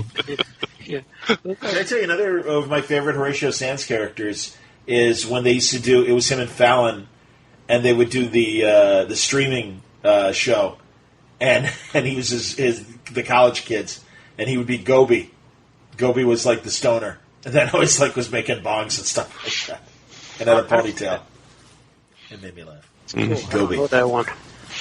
So Sands is itching. Man, he dropped a lot of weight, and that's probably why I didn't recognize him. Also, Yeah, that was him. Yeah. That's I didn't crazy. realize that. He's real thin now. They He's got real all kinds thin. of comedians in her. You didn't see the Bill Burr episode yet? Yeah. Hilarious. For real, Bill Burr's on The Mandalorian? Yeah. Yeah. That's insane. That's fantastic. Did you see online that he people were giving him shit? Oh, Lexmas. People were giving him shit about that because About being on The Mandalorian? it's not a spoiler thing, but there's one point where actually. he's holding Baby Yoda, Okay. and everybody is getting on him because he drops him. But what happens is like the ship gets hit, and like he stumbles and Sure. drops the kid, Okay. and he came out and he goes, "I didn't drop the fucking Baby Yoda." He goes, you ever hear when a ship gets hit, it causes that turbulence stuff? Get off my case. Jesus. Morons. Morons. It's such a good show, man. I love it so much. Yeah, and that's why I'm kind of savoring it. I kind of want to take my time with it because There's a new episode later. it's so great. Yeah, Is there really it tonight? Is there one dropping tonight? Tomorrow, On Friday. Yeah. I watched it 3 times already. I went through the whole thing 3 times. Wow. Yeah. And, Scoot and I were talking. We love even watching the credits because of all the conceptual art. Yeah. Yeah, it's beautiful. Oh my God. I watch it once by myself. Like I wake up that morning and I have to. First thing I do with coffee, and then I watch it with Gordy, and then I watch it with Sonny, and then if the girls want to watch it, I'll watch it again. But they're usually, I start it and they're like, "I don't get it," and they walk away. But I don't get it. They stay for the baby Yoda. Sure. But they're confused when I say it's not Yoda, it's a Yoda species. And they're like, well, that don't make sense. Where does not this sure fit? because one of my fan theories is that it is Yoda. He's just going to go back and forth through time. Yeah. But that's neither here nor there. Yeah, I'd rather it be another person from Yoda's species myself. But it will be. I think it's a new character. But are you caught up on Mandalorian, Skoke? I am up to the 6th episode. I have not seen the most recent one yet. There you go. You see, I'm on 4. Yeah, if you wait for tomorrow, you can watch them both together. That would be the best way. Yeah. I tried to watch it and be caught up on everything, and days slip away. I'm too busy watching The World According to Jeff Goldblum. Oh yeah, I've heard great things about that. Honestly, I've seen a couple episodes of that. I saw the ice cream one. Yeah, and the part of the shoe one I saw. I'm entertained. I got Apple TV because I really had to see this NASA show that they do called For All Mankind, and it's as I was telling Artie, it was just made by the Galactica people. And it's an alternate history of what if the Soviets beat us to the moon. Oh, that's racist. And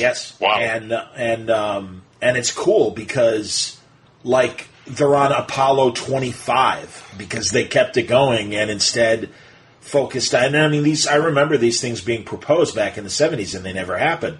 But like they build moon bases on the moon, and there's astronauts living on the moon just like they do on the space station and stuff. And it's really interesting. And plus, they also, to get publicity, and it was certainly in the environment with the Equal Rights Amendment and all that stuff, the women's astronaut program starts like a good 10 years before it actually did. And very interesting. And it's really like there's a lot of episodes that it's like the movie The Right Stuff, only it's women going through the training and everything. It's fantastic. It's really good. It has significant roles for women without overshadowing and just making it all about the women. Men have very important roles in it too, and it's fascinating. And all the ripple effect, like you see in alternate history, the butterfly effect and everything. Mm-hmm. Different random things happen that didn't happen in the normal history, and they happen in this world. And it's very like Ted Kennedy becomes a president in the 70s. Oh, my God. After Nixon. So kind of like I hear Emma. There's such good television right now. It's ridiculous. You can't keep up. It shows everywhere, and I literally made a list of stuff to watch that I haven't gotten to, that I've forgotten about that I want to get to, and they keep adding, like, more stuff keeps coming out, and I'm like, damn it, I'm never going to be able to watch that. It feels like homework. Second season of Cobra Kai, I haven't watched it. Yeah, neither have I. But not so much homework, more like stuff that you want to do, but you're running out of time because you're going to die. There's never enough time. Yeah.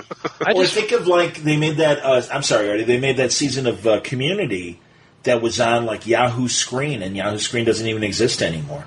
I mean, that's the thing. They there have been fly-by-night streaming services that have come and gone. Bendis had 2 seasons of Powers. On Sony PlayStation, Oh, that's right. And wow. Oh, thank you. Yeah.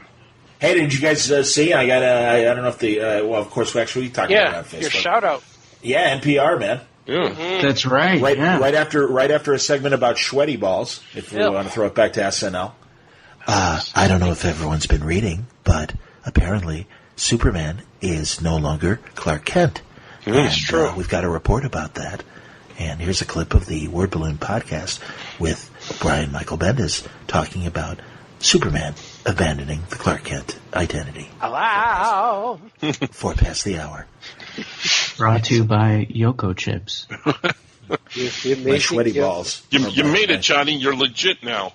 Well, yeah. Well, exactly. For the surviving radio audience, it's kind of like after the. It's like we were talking about with Jesus. Yeah, Jesus is pretty worldwide known. Yeah, all 100 people, we all know about Jesus now. Thank you. Well, that NPR, the radio is for our moms and dads now. Yep, for people in traffic. So, with that Superman news, subscribe to NPR, and you'll get a lovely mug or tote bag. What if you don't have totes to carry? Exactly. I know. It's Just call a tote bag. Everybody needs a tote bag. Can I tell you how many tote bags I have from various, like, different reusable bags that I never reuse, and they're all sitting in my closet like, hey, if we're going shopping, we're ready. Yeah, okay, thanks. Yeah. But my girl says totes all the time. She goes to me, totes, dad much? That's what she says to me. Totes, dad much? Dad much? Yeah. Wow. So I do that, yeah. Do they both go together when she says that? Totes dad much, or is it two separate things? It's a totes, comma, or period. Dad much? Question mark. So in other words, is that like a reaction to something you say that's like a total dad thing? Yeah, I walk in, like, I'm trying to sing Christmas carols today, and I just walk in and say, jolly all ye nations rise, jolly all ye nations rise, jolly all ye nations rise, for about it's a great song. I love that 15 minutes. And then she goes, maybe she didn't say totes, she went, oh, dad much? Like wow. That. Wow. That's what I have to deal with every day. Yeah, man. If I were you, I would not pay for college. Exactly. I mean, yeah, hey, you want to take your OK Boomer and enjoy your Saturday night in your room. There's a lot of franchises within walking distance from the house. Thank you. There's all kinds of things. Dad much crap you pulled on 20 years ago? You remember that? I recommend Starbucks. This way you could dad much me some coffee on the way home. There you go. Oh, we're not sponsored by Starbucks. We'll take that out. We'll edit that out. Sure. Totes. Totes. How about Totes Twinsies? Have you guys heard of that one?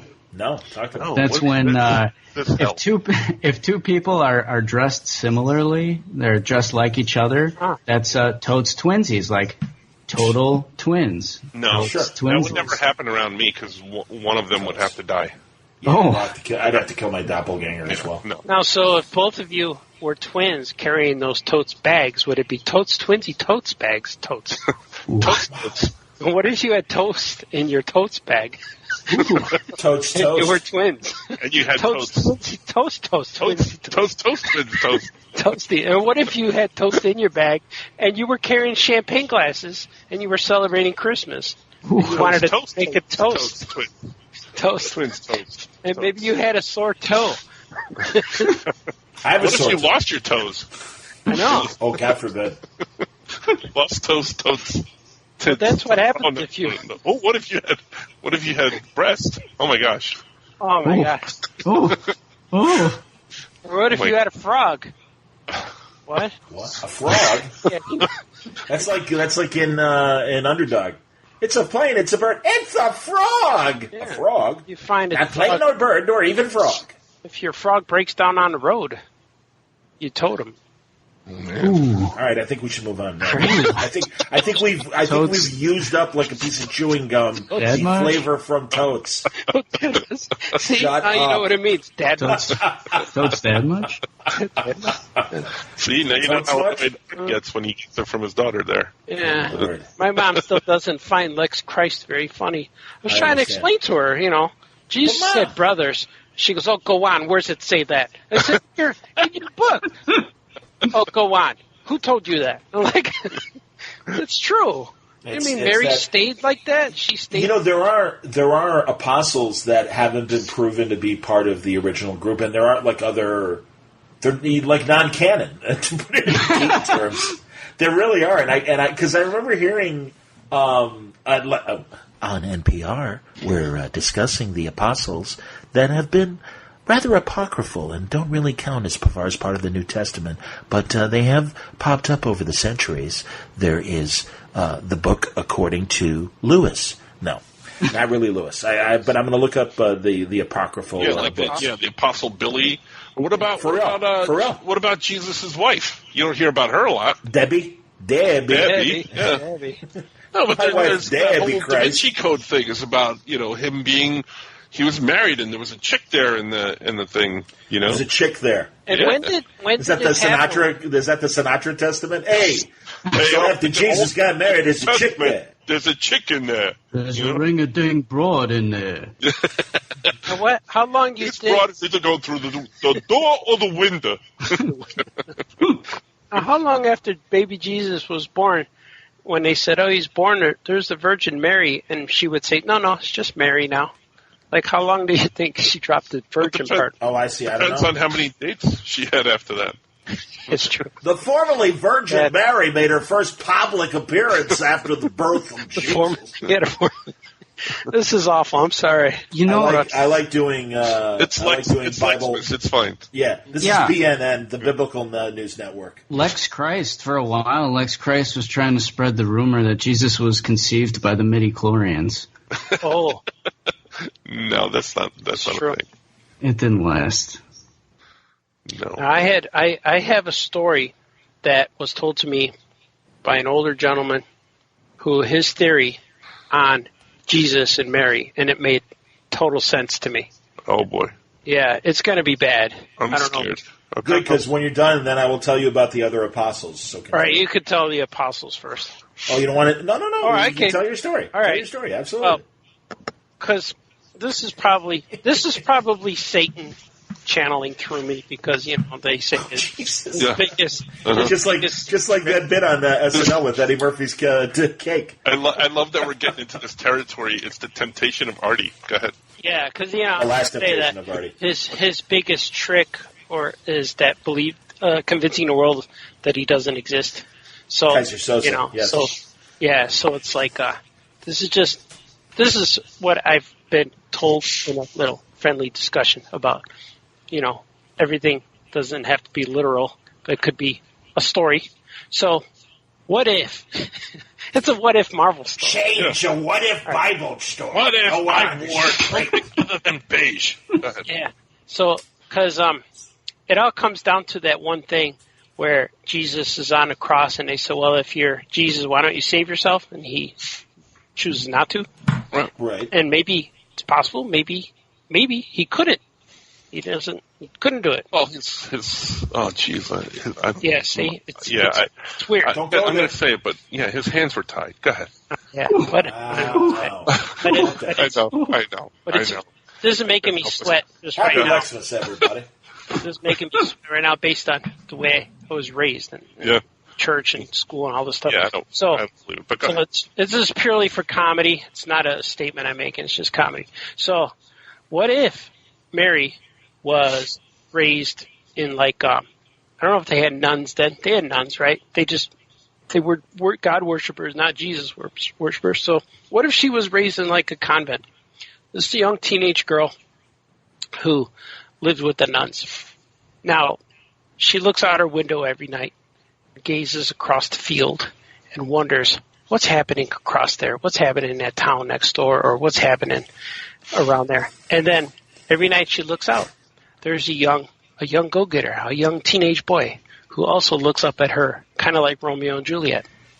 And he does this over and over. Yeah, I'm scared, but keep going. Does this over and over. Can you slow down and say it in a more breathier voice, please? Go on. I can't. Go on. So, because then we'd have to charge everybody $1.99. Dear Biblical Penthouse Forum, I never knew these testaments were true until the following happened to me. I was in a small town and noticed a Virgin Mary living in a convent in a window, and I started to feel aroused. Go on. I'm so glad Christmas is yesterday, so I'm not going to go to hell today. Well, it's Lexmas. Well, nothing happened. December 21st, 2012, the Earth was supposed to blow up, but it didn't, so we're good. It's true. And true. So every night, night, the 2% that's left over. Go on. Every night, this teenage boy comes to visit his young little starlet in the window, and one night, she opens the window, invites him in. Okay, and then they kiss and do those things. It turns into rated R, and before the nuns come in, Mary, are you in there? And he goes, you gotta go. So he leaves. All right, and so as this, the nuns never find out about this boy, and then they wonder what's happening to Mary. She's getting a little thick. What's happening to her? And she says, I don't know what happened. I don't know. It was an angel. I don't know. So she convinces the nun that she was immaculate conceptionated. Okay? And so then they raise, she's right. There's no one in town, and we live on a third floor. How can anybody climb up this thing? Or maybe she chops down the vine the boy climbs. Something. She covers it up. So all through baby Jesus' life, since he's born, she convinces him she supports the lie and tells him, "You were created immaculately by God, and you have powers. You are the son of God." But really, he's the son of like Johann, who climbed the fence. Johann, that's his name. Maybe his name was Horatio. I don't know, but I don't care what the Virgin Mary says. Christmas time is here. Well, what if that was the thing? And it's kind of like, did you guys see that movie Claws? This is what I was thinking about. Is that on the Netflix? Yeah, Netflix. Well, which is good. I loved it, by the way. But the Santa Claus that we believe in that comes down the chimney and all this stuff was not really him. He never did it. And at the end, his spirit would come back every Christmas, but it was never him. Santa Claus didn't do anything. It was that spoilers. Go watch it. So Santa Claus did it. So that made me think of this baby Jesus theory. Like, what if this Jesus and Mary and Immaculate Conception and Son of God? What if very clean, very immaculate? What if it was just made up all this whole time? It could be true. It's true that would unravel the whole religion. I know, but Jesus is proven he's a real. But they had what you call it? Even back then, they would check and have the test for. All right, Christ, walk on the water. Let's go. Come on. But here's some water. Turn it into wine. Come on, 3, 2, 1.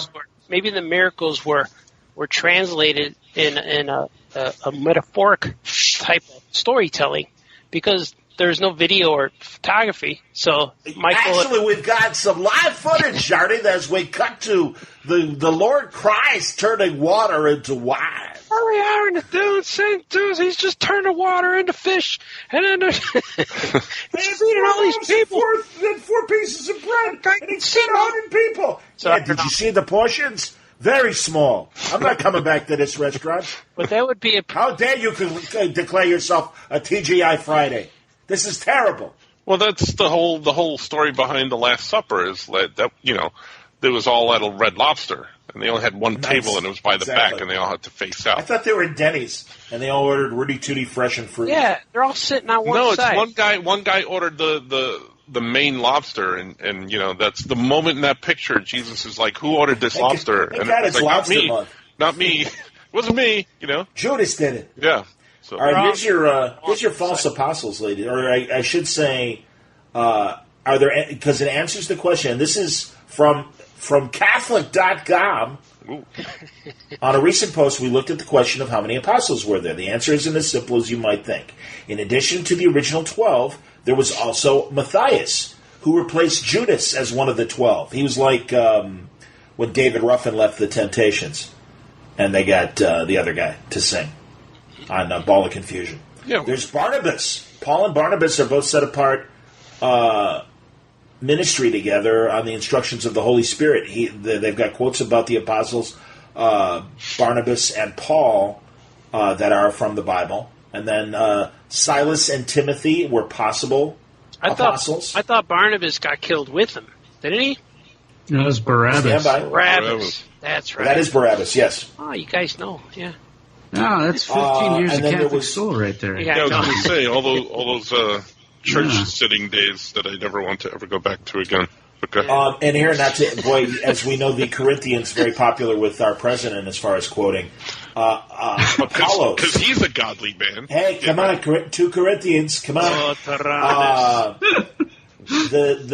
Apollos in 1 Corinthians, Paul speaks of himself and 2 other ministries of Christ, Peter and Apollos, and subsequently says, "For I think that God has exhibited us apostles as last of all, like men sentenced to death, because we have become a spectacle to the world, to angels and to men."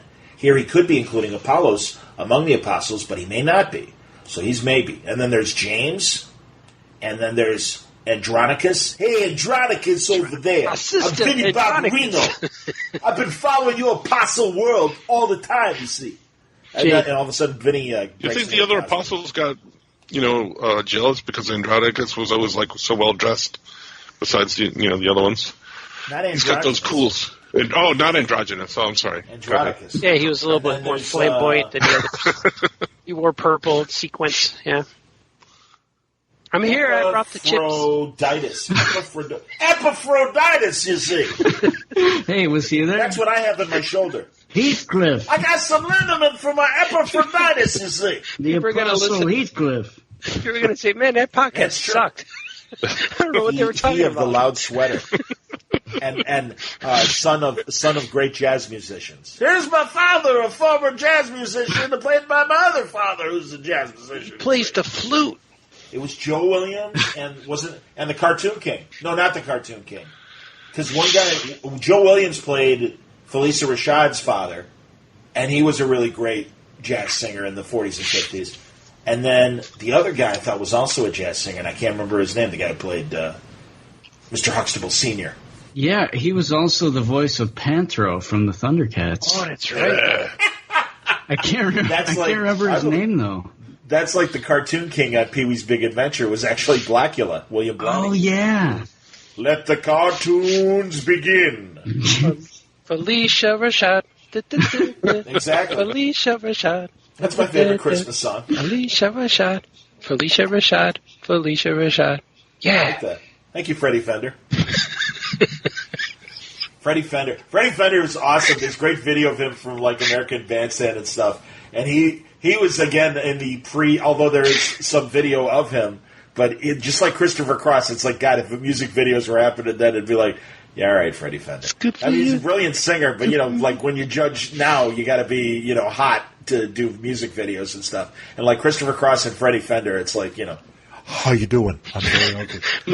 My dad used to tell me that Freddie Fender's wife, her name was Judy Bumper Sticker.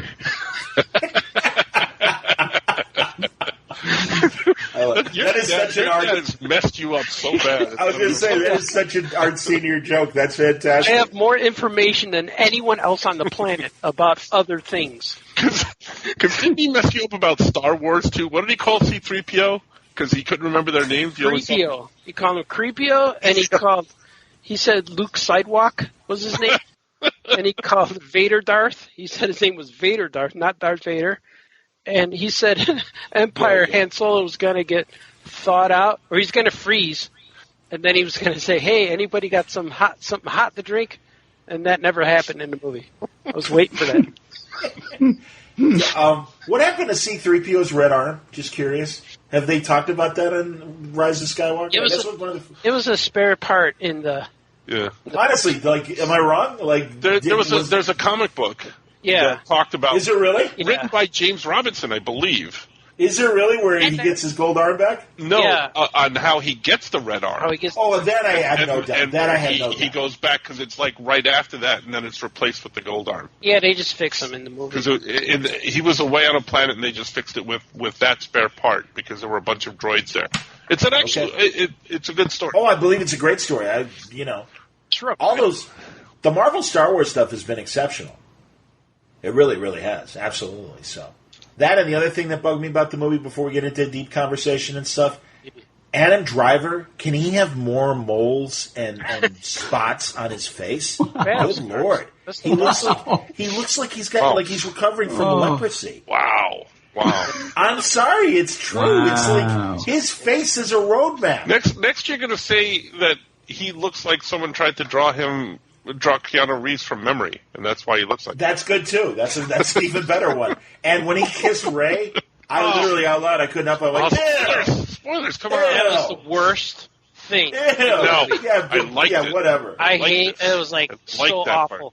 I loved the whole movie except that 2 seconds. That was creepy. It was creepy. My son and me both went at the same time. No, I liked it because he never got any. You don't need any. Yeah, well, you need one before you die. He got a little excited. That was the best thing. She kissed him and he died. She took his life. I knew he was going to die. The minute he kissed her, I said, he's dying.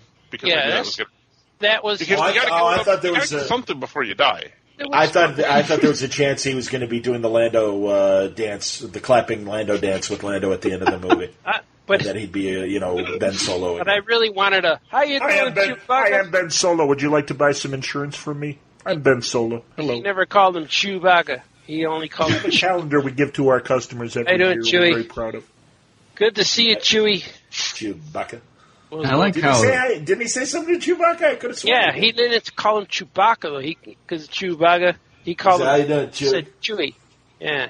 Was Lando, was he running a Joanne Fabrics? Or what was that place he brought the guys into? He's like, oh, no, come with me. Yeah. And then they go into that tank and But he still had his costume from Return of the Jedi. That's the same costume he wore in Jabba's palace. But that's hilarious. The weird part about that... a costume shop. The weird part about maybe that that's it. He went out in the open with the helmet on. Then when he came in, he took the helmet off. But then he didn't put the helmet back on when they left. So I thought that was weird. The jig was up. They knew they were there. Yeah, but everyone else knows. I don't know. That was okay. I allowed that. Give my love to Leia. Can I ask you guys a question about? Here's a question. What did you think about the tempo of the movie? Not whether you liked it or didn't like it, because we'll get into that. But the tempo, like the pacing of the movie. The pacing. Did you feel that it was like breakneck speed more so than the others? Yeah, but that was a good thing. But that was a good thing to me. But I have a theory as to why. Because I came back and my son and I are rewatching all of them again, and we're about to get to Force Awakens, because we watched everything in order chronologically. So we watched the first, episode 1, 2, 3. Then we watched the Han Solo story. Then Rogue One. And the reason, because the movie moved really fast for me, and I'm like, wow. Not that it bothered me. I liked it. But it just, I'm like, why did it seem to move so fast? And I noticed that there were no wipes, when they changed scenes. Transition wipes. Yeah, there were no transition wipes. And I went, and I'm watching all the movies, and like I said, I haven't gotten to Force Awakens yet, but they all had transition wipes. Yeah. And to me, that's almost like you're turning the page of a comic or a book. Yeah, and it kind of signals that you're going somewhere else. Whereas, it's like on Batman when they have the spinning thing behind the Batman signal. Yeah, that's and there wasn't any Star of Wars that in this transition. movie. And that's a very interesting observation. I realized that afterwards. I'm like, why did it seem that way? And it hit me when I was watching the. I'm wondering if anybody else noticed it or if I didn't notice. Yeah. No, I didn't either. I bet there's a YouTube show that they notice that the wipes aren't there. But that's a very good observation. I do like that Billy said, I got a bad feeling about this. Oh, yeah. Because it's a movie. Of course. No, it was good. And again, this is like a throwaway, has nothing to do with the plot, but I'll make the observation. I'm always like, I wish they would show the Emperor's Crimson Guard more. Yeah. I always feel, they were reasonably used in Last Jedi. But this movie, it was like, oh, cool, they're there. That's awesome. And then they get mowed down. It's like, all right. Yeah. Well, they get mowed down everywhere. Like when Yoda comes in Episode 3, like they're standing at the door and they just like crumple and fall as he walks in. That's true. So, you're right. I guess because I really like that Dark Horse Crimson Empire story. Yeah, that was really good. About the rogue Crimson guy. Yeah, but it's not canon, John. I know, So but those are good stories. It's in my canon, though. Ooh. Exactly. It's in my head. It's in my head canon, man. I can see it. It's on my shelf. It's in my canon. I'm going to fire it all over you. What about Sheev? Is the name Sheev in canon? Sheev Palpatine? Yeah, it is. Who's Sheev Palpatine? That's his first name. That's his name. They said that. That's the Emperor's first name. Yeah. Yeah. I forget where I believe I attended Sheev Palpatine's bar mitzvah back in 1972. And what if he wore a long? I wonder if he used the lightsaber for the bar mitzvah. Oh, go ahead. Today I am a man. What about when he was a kid and he would wipe his face with his sleeve? Would his mom say, "Hey, Sheev, don't wipe your face with your sleeve, Sheev"? What if he had his dad's name Steve? And they would only celebrate Christmas on Christmas Eve. Christmas Eve, sleeve, Steve. And he says that's totes. Stop him. Stop him! So, Mom, enough. Totes Mom much? That's what he would say to her.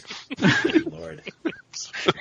I like Sheev Palpatine. Sheev? How you doing? Oh man, he had a great used car lot for years. Sheev Palpatine. And Steve I love that guy. Hey, exactly, Sheev and Steve. Exactly. They were a vaudeville act back in the 30s. Like I want to hear all the the innocent moments between things. You know, like if Vader got him a present, like, oh, thank you for, like, do it in that voice, Johnny. Thank you for the present.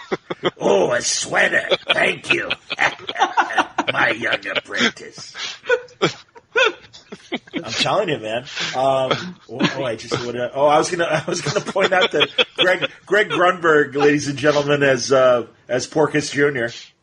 Was he in there? In Star Wars: The Rise of Skywalker. Wait, Porkus No, Jr. he was the heavy set X-wing fighter. Oh, yeah. It was so negative. Porkins, come on, that would have been. No, I was hoping his name was going to be. I forget what his name was, but yeah, I'm like, oh, you got to make him Porkins Jr. That would have. And I love Greg Grunberg, by the way. He's awesome. He's a really. I've actually like hung out with him briefly a couple times because he always remembers me as one of Jeff Loeb's buddies. He's like, oh yeah, you're Loeb's buddy. Sure, man. How you Is doing? that the guy who's JJ's friend? Who's old? Yes. Yeah. Yes, he's in everything. He gets thicker in all his movies. Oh, well, yeah, he's getting older. He was always a little puffy back in the Alias days, and he was really funny on Alias. He had a great supporting role on Jennifer. He was on that Heroes show, right? Yeah, that's Oh right. yeah, Parkman. Yeah, he was the cop. Yeah, that got powers. I think he had ESP. He wasn't as thick. ESPN. Yeah. ESPN. It's one of those ESPN. He had a things. whole cake package. And then stand back. And then he's James Kirk's dad in the J.J. Abrams' first Star Trek movie. Yeah, that's right. His stepfather. Jabrams. If you say it It's together, just his that's voice. Jabrams. Jabrams. That's good. I like that. Jabrams. That's how I'm going to do it. No more pausing. Jabrams. I will now read from the Torah.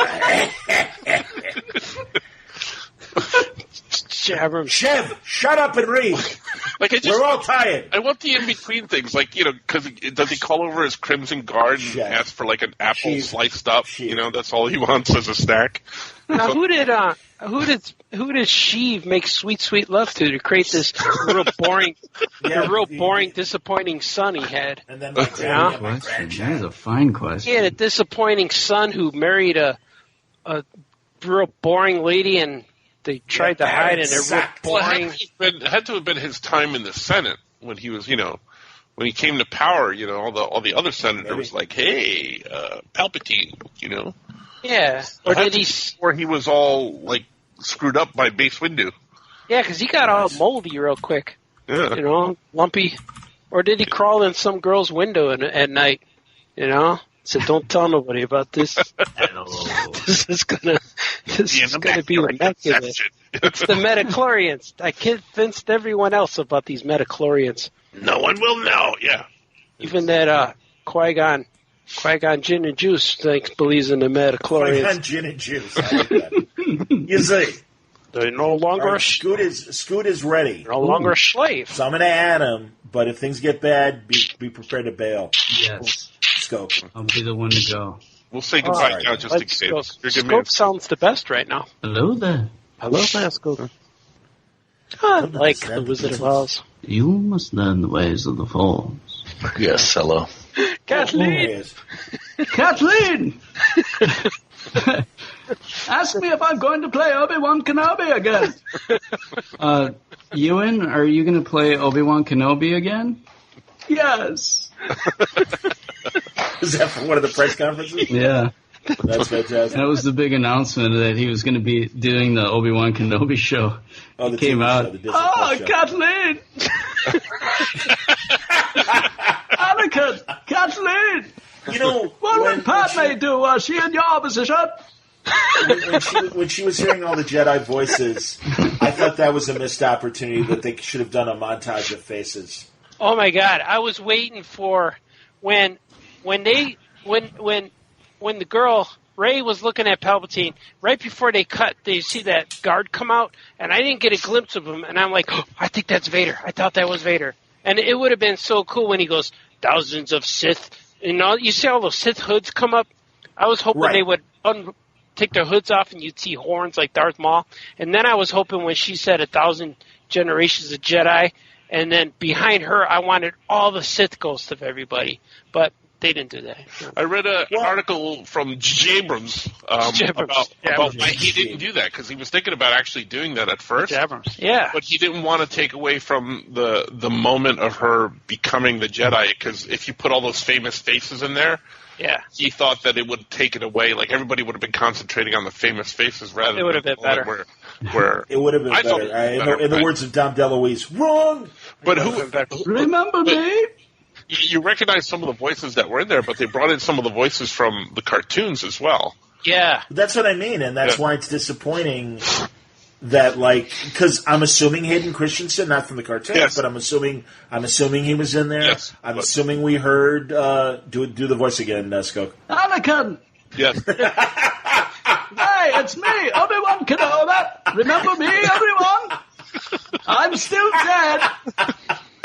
I want to be in the movie too. Hello there. Hello there.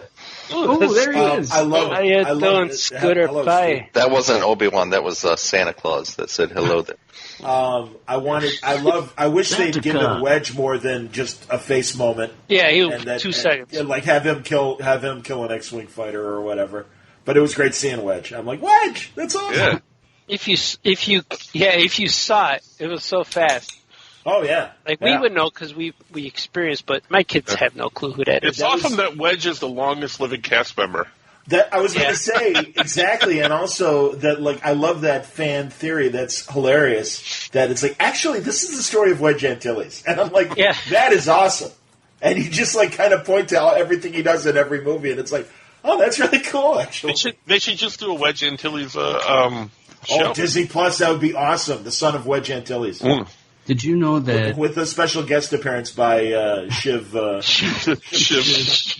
whatever his name is, Palpatine. Steve. What's it, Shiv? Sheev. His father was the even better. He named his son Shiv. Did you know that's exactly? Did you know that, Scoot? That's something that Skokie revealed to us. That Palpatine's first name. No, I didn't know. It's Sheev. Sheev Palpatine. Oh. Like Steve Palpatine. Like, hey, I used to get my hot dogs from Sheev Palpatine before I started going to Paco. Liev Schreiber. It's not the guy that plays Sheev. Well, that's why I said I believe I attended Sheev Palpatine's bar mitzvah back in 1970. He was Schreibertooth, right? Yeah, he was. Schreibertooth. I went to the bar mitzvah as well. It was great. I signed at the bar mitzvah. I performed the actual ceremony with my mitzvah. With my Well, they used to. I was at his bris. It wasn't a big deal. You used to call it a Sheev until they named him. His first name, his original name was Briss Palpatine. Yeah, exactly. They changed it. Yeah.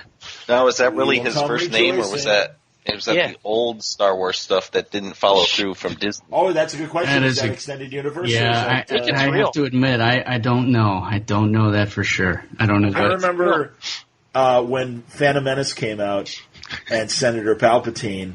I'm like, well, that's a stupid... I was talking to Frankie Lee from XRT. I'm like, that's a stupid giveaway. Good Lord, it's the Emperor. And his face drops. He's like, what do you mean? And I'm like, well, Emperor Palpatine. He's like, I didn't know that was the Emperor. I'm like, oh, I'm sorry. And I totally spoiled it for him. I'm like, oh, man, I'm sorry, man. Wrong! It would have been cool if they... fired from that job, Johnny. It would have been cool if they changed Emperor Palpatine's laugh to Jared Leto Joker laugh. Speaking of which, first Screen Actors Guild DVD screener I got for the season today, Joker. Oh yeah. Hey, we recorded that, didn't we? We did our conversation. Yeah. Yeah, is it out there? I put it out. Is that out there in the world? Oh, cool. It's in a word balloon. Oh yeah, Joker. Palpatine.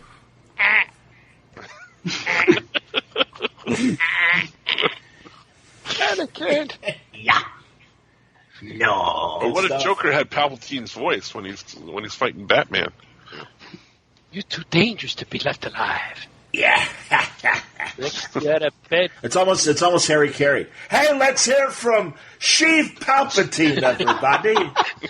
Boy, oh boy, I haven't seen you, Sheev, since your bar mitzvah back in '72. Look at his face. Looks like he's run over by a truck. I'm not picking on him. The guy's got Sith eyes. Look at him. He's all moldy.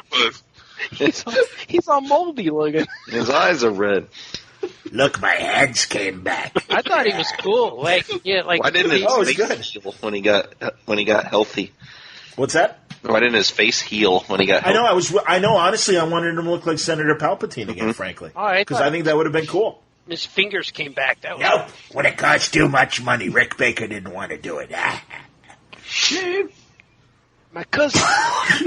Rick Baker. Hello, Steve. Good to see you again. I'm so glad you're back, Steve. Let me ask a question, Kathleen. God, that's awesome. I just like how spazzy he sounds. Because I've always felt that he's a very cool dude. And you got the voice down, and that's fantastic. Well, anybody want to play? Why am I yelling? I don't know, Anakin. I loved you, Anakin. No, you got to give us. You're supposed to be the Messiah. I haven't seen or the chosen one. You're supposed to be the chosen one. You are the chosen one. You fell in those gun darks. Oh, man. I have the high ground. But again, yeah, I just think I was saying, Scoot. I already agreed. I think that it would have been cooler if when Rey's getting the strength of all the previous Jedis, if they actually would have shown them rather than just have their voices. Yeah, maybe. But I don't want to see anything that reminds me of the prequels when they're doing that. So they refer to the prequels a lot throughout the. I know that's the one thing I didn't like too much. They should have brought Jimmy Smits back as Leia's dad. I saw him in something recently. Oh, I think it was Rebels or something. Oh, I was going to say he's got. Oh, really? Oh, that's cool. I thought you were talking about actually Jimmy Smits. I've been watching Rebels, and it's really good. Rebels. Yeah, Rebels one is of the good. voices. One of the voices at the end is Freddie Prinze Jr.'s voice. Mm-hmm. Yeah, that's right. Kanan. Why? Who was he? Kanan. Yeah, the Jedi. Yeah, Kanan in that. Oh, Rebels he's one of the animated voices. Okay. What season are you on, Art? I'm still on the first season. Yeah, the second season you're going to love because Vader's in it a lot. Yeah, and the coolest part is like the first episode, the first character you see is Vader. They show him, and that lets you know where it's established, what part of the timeline and stuff. But I saw random episodes here and there, and I really liked the ones I saw. But man, I'm digging it. I'm watching it all in a row now. It's really good. I love them. I'm on a big Star Wars kick, so I'm watching all the stuff that came before the movies because I'm going to watch the movie again. But I want to see the Clone Wars cartoon and the Rebels cartoon. All that stuff is on Disney Plus, and I want to go through it, watch it. Yeah. And you have to watch before Mandalorian. You have to watch the holiday special because it's actually in canon now because they referred to it several times. Yeah, like hilarious. Where? I do remember them saying Life Day. In the very first episode, when he goes to arrest Horatio Sands. He says, well, I hope I'm not late for Life Day. I got to get home for Life Day. Yeah. And he refers to that. I don't care what your Jedi says. Now, let me ask you a question. Time is he. Laura Dern in the last movie? Yeah, purple hair. Purple hair. Was she Arthur-like species? Oh. She might have been. I'm okay with that. Wasn't she kind of sort of dressed the same or sort of, or no? I don't know. I just hated that she was... Again, her and I also I meant to mention, and it's so cruel, but it's true. That lady, the British lady, General Big Nose. Holy shit. Oh, did you guys... I'm sorry. Happy Lexmas, everybody. And I don't mean to be mean, but that's a big damn nose. Big Nose. General Big Nose? Yeah. What does General Schnozola, what do you say? Hello there. I'm smelling some fear in the room. Yeah, no kidding. That's the third planet to the left that you're smelling. She was in the new movie, too.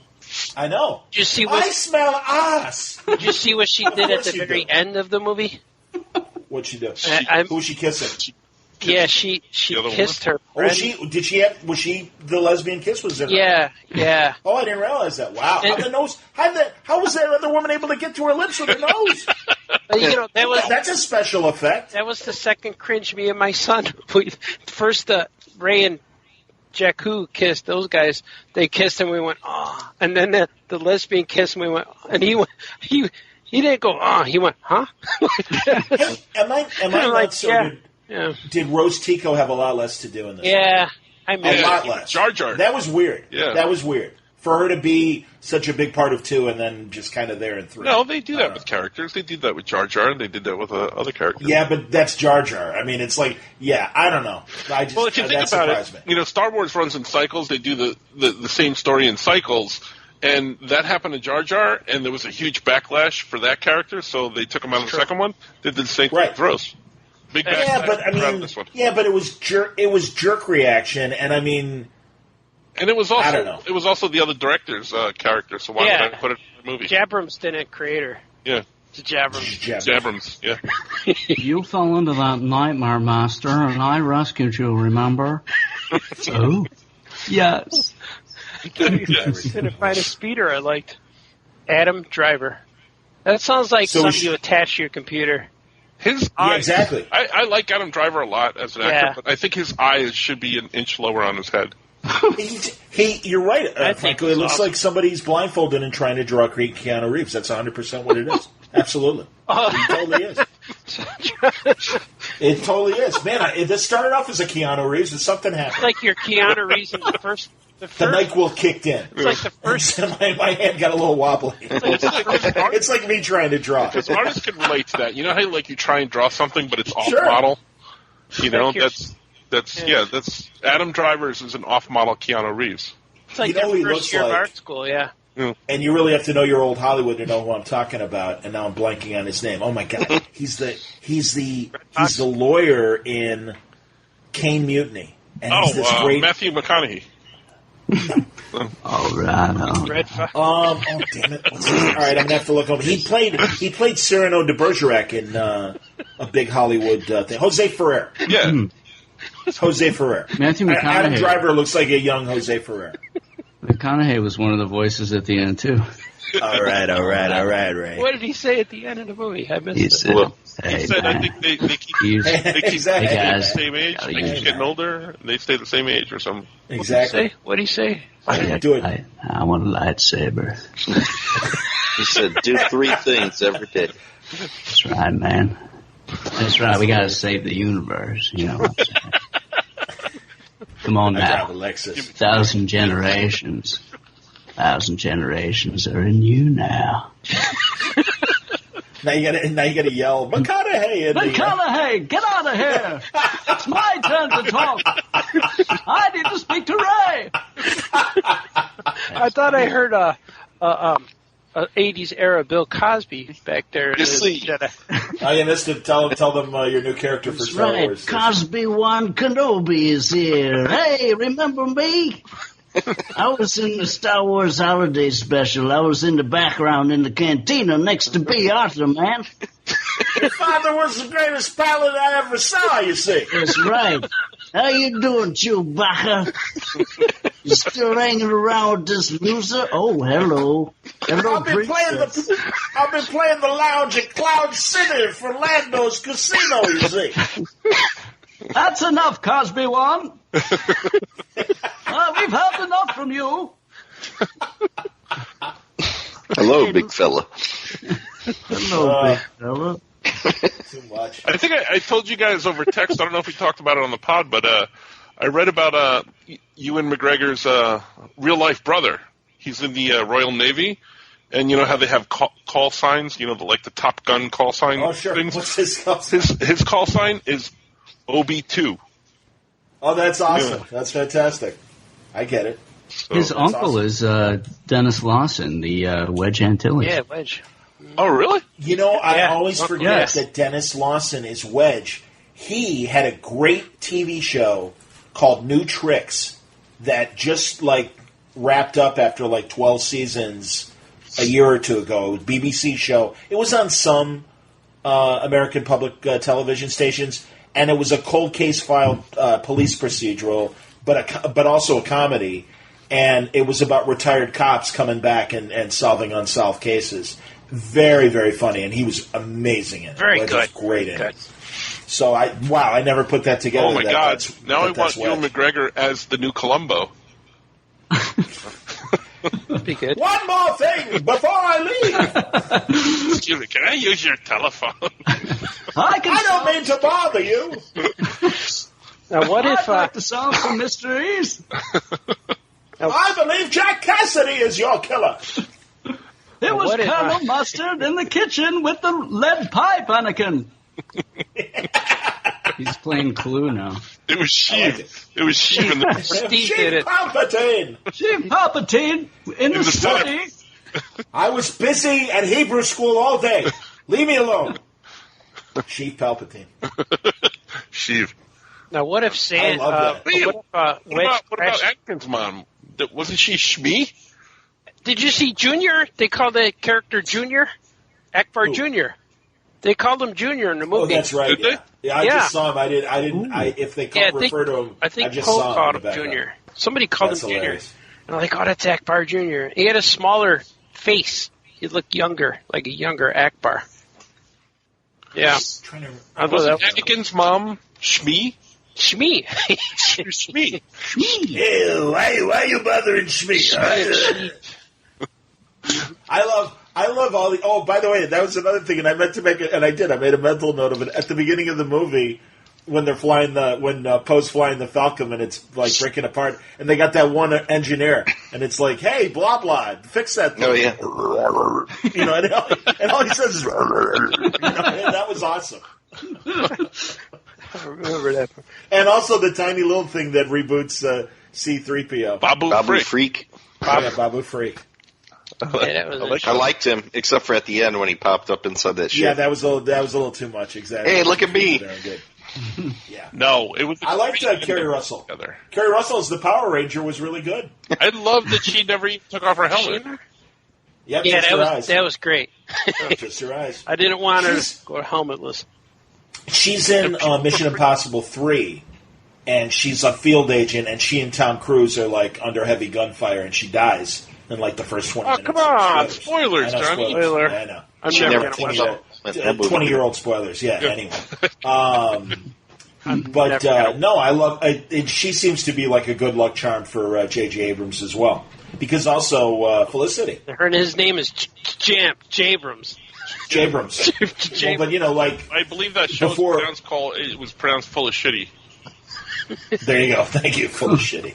Fella shitty. The show was called Don't Cut Your Hair show.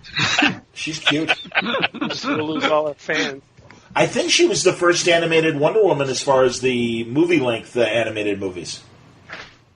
I'm pretty sure she was Wonder Woman, and Abrams. What's-his-face was Steve Trevor from Castle and Firefly. Nathan Fillion. Thank you, Nathan Fillion. I don't know what that is.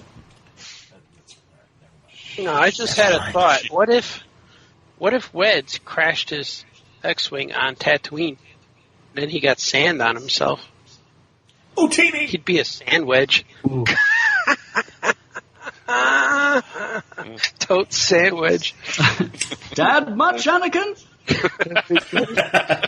Totes, Dad much, Anakin? Okay, Booba! All right, so what did you hate about the movie? Because I found very... Yeah, I agree. Yeah, Adam Driver and Ray kissing. Yeah. See, but I felt that was needed. But that's what you felt. We felt he should have hugged her and cried, and then... Yeah, no, I would have been fine with a hug, but it's like, again, they just... Even in the second movie when they're kind of putting them together, I'm like, that sexual really tension icky. just was rising. It's just icky. Again, Adam Driver. Well, first of all, from day one when he took the helmet off and it's Adam Driver, I'm like, because I'm just like, that's the guy from Girls. What the hell's going on? But she told him in the second one, she said, put your shirt on. Don't you have something to wear? So she's uncomfortable. Your man nipples are scaring me. She was uncomfortable seeing her brother naked. Yeah, see, that's what it felt like. That's the thing. They were almost more brother and sister. It was weird. Even his nipples were an inch higher than they should have been. They were where they go. No, his eyes. He has a small head. Giant you could connect the dots with his face until the cows come home. And you weren't paying attention. He's a spotty He's got man. A lot of spots on his chest too. He's got a lot of spots. You could have followed him all the way down to the lightsaber. Again, he's got leprosy or something. There's something wrong with Adam Driver. The kiss was very uncomfortable as a viewer watching it. It took me out. It stopped the movie. Yeah, it did. It needed it. It's uncomfortable because of the way he looks, and those two don't go together. Because she looks like a kid. And she's like into everybody, man. She's like flashing at Poe. She's flashing at Finn. That's what happened. Flashing at Kylo. She flashed. But you know what I mean. She's like batting her eyes, being flirty. What a desert planet. She's a little horny. She's a little horny. Yeah, she gets off planet, and all of a sudden there's men around. All right, man. Digging the men. Digging the men hard. I don't like where this is going, guys. I'm just saying. I'm not saying. You can edit that part out. I don't think so. I'm standing by what I said. I think Ray's she's kind of being a bit of a dog out there, and that's okay. That's equal rights. That's all right, guys. Hey, Poe's out there sniffing around. Oh. God bless him. I really liked Poe in this movie. Yeah, me too. I was very, very happy. I think all the that characters. Poe had a lot to do. Yeah, people were losing their mind with Kerry Russell's character. And that whole thing that seemed forced, but I liked that relationship. And I thought it was good. Yeah. I liked it a lot. Yeah. I liked the characters were a lot more stronger in this movie than they were in the last two. Yeah, the main three. Yeah. Yep. I even like Kylo Ren a lot in this movie, the too. one part, when Chewbacca, when we were fooled that he died, I got mad. I liked that, actually. I had kind of hoped that that's would have been the end of Chewbacca, because this is the last movie with all these characters, so why not go out in a blaze of glory? Unfortunately, the previews ruined that for me, because I was like, oh no, this scene with him and Lando's coming up where they're in the Falcon. That's right. Yeah, that's right. Yeah. See, but if they never kissed, we wouldn't be talking about this being forced. Not forced, but it took him out, it took everyone out of the movie. I just said ew. I literally out loud went ew. Yeah, I went, oh. It was a disappointment. And I think I would have been disappointed if it was longer, but it was a short one, and then he died, so I was okay with it. But go ahead. You know what movie I compared it to is Pacific Rim, the first one. I saw that, and there was a couple, man and woman in robot suit, and then they saved the world, and they were floating on the raft at the end of the movie. Spoiler. And in that movie, I'm watching it, and there was no there's sexual tension, but there's nothing to hint that they love each other. Kind of like Kylo and Rey. There was no sexual chemistry. They had the uncomfortable scene when Smoke or whoever catches them in the second movie with the shirts off. Right. Yeah.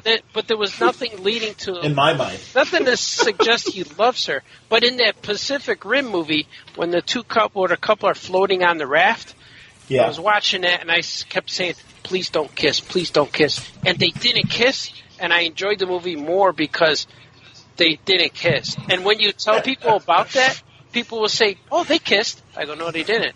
They're like, "No, they did." No, they didn't. But that's what was better.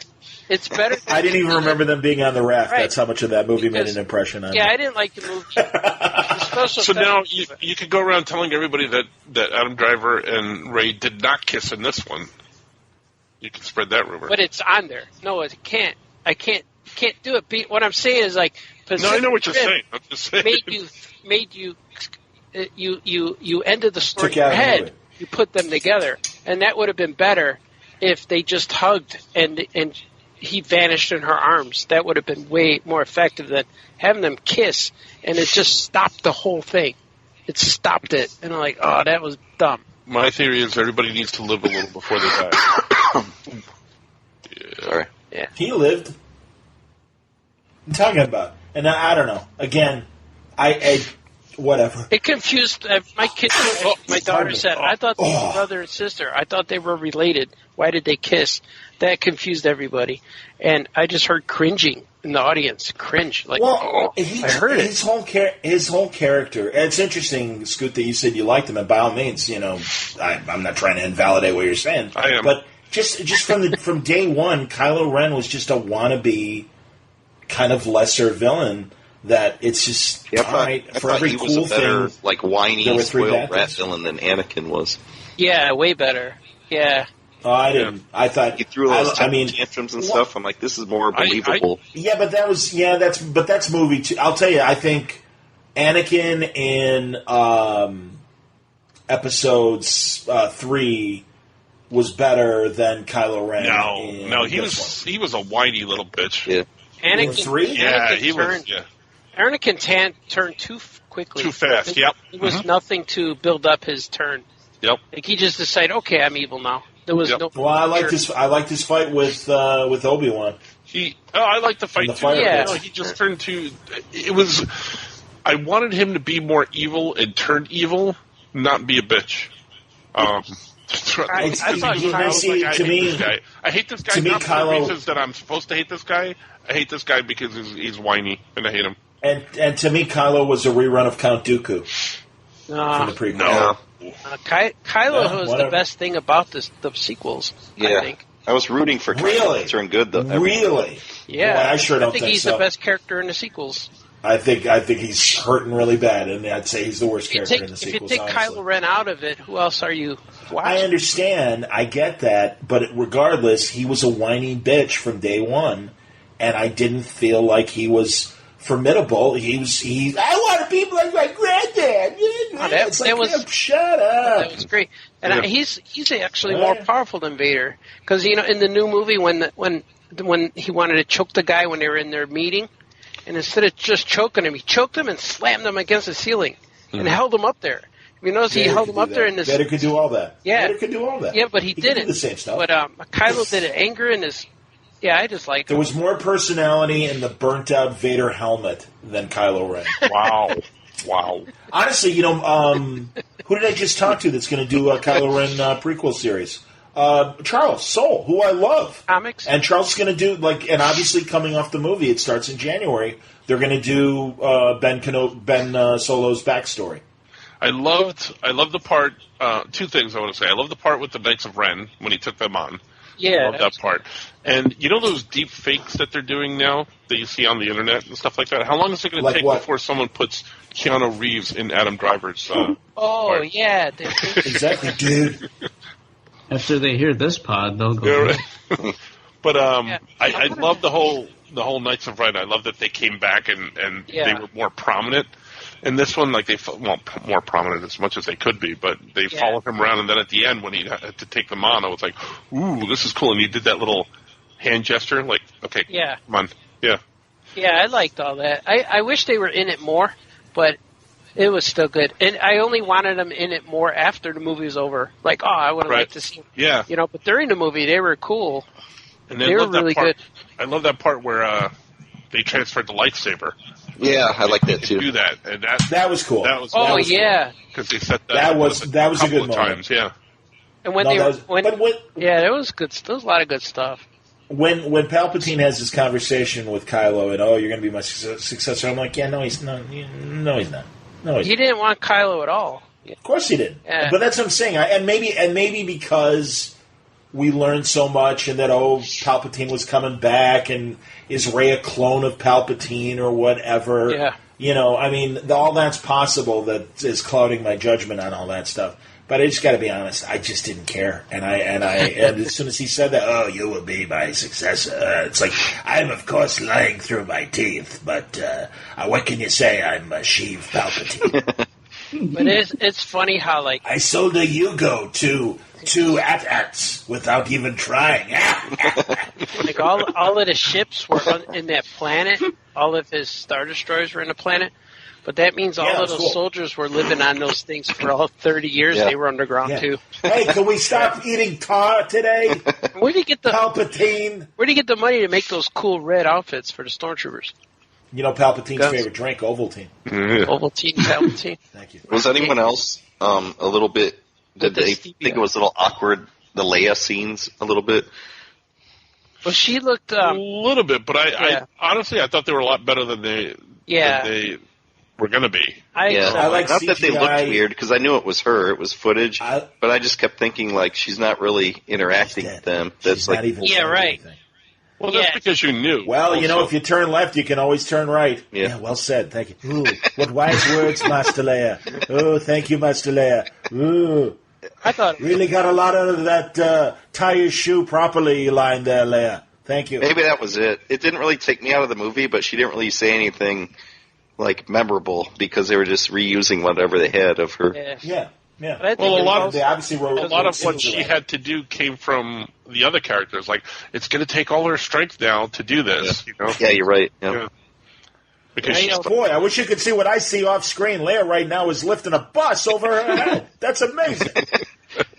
I like land. Too bad we can't show that. Leia! I liked. Leia! She's lifting that entire bus over her head. That's wonderful, Leia. I liked CGI young Leia training. Oh, that was a great scene. Yeah, that was cool. They both looked so fake, but it was awesome. Yeah, I liked it a lot. Yeah, but that was cool. I actually liked that. I wish they would do that in other movies with that, because they're going to start doing that. Did you hear about James Dean? They're gonna CGI James Dean and put him in a movie. Yeah, I heard about that. That's and it's like, stuff. You know, there's there was an episode of Tales from the Crypt, and they animated Bogart in a Tales from the Crypt episode and stuff. And obviously, this is 35-year-old technology compared to what they can do now. But yeah, everyone is just like, yeah, that's not a good idea. You know, with James Dean.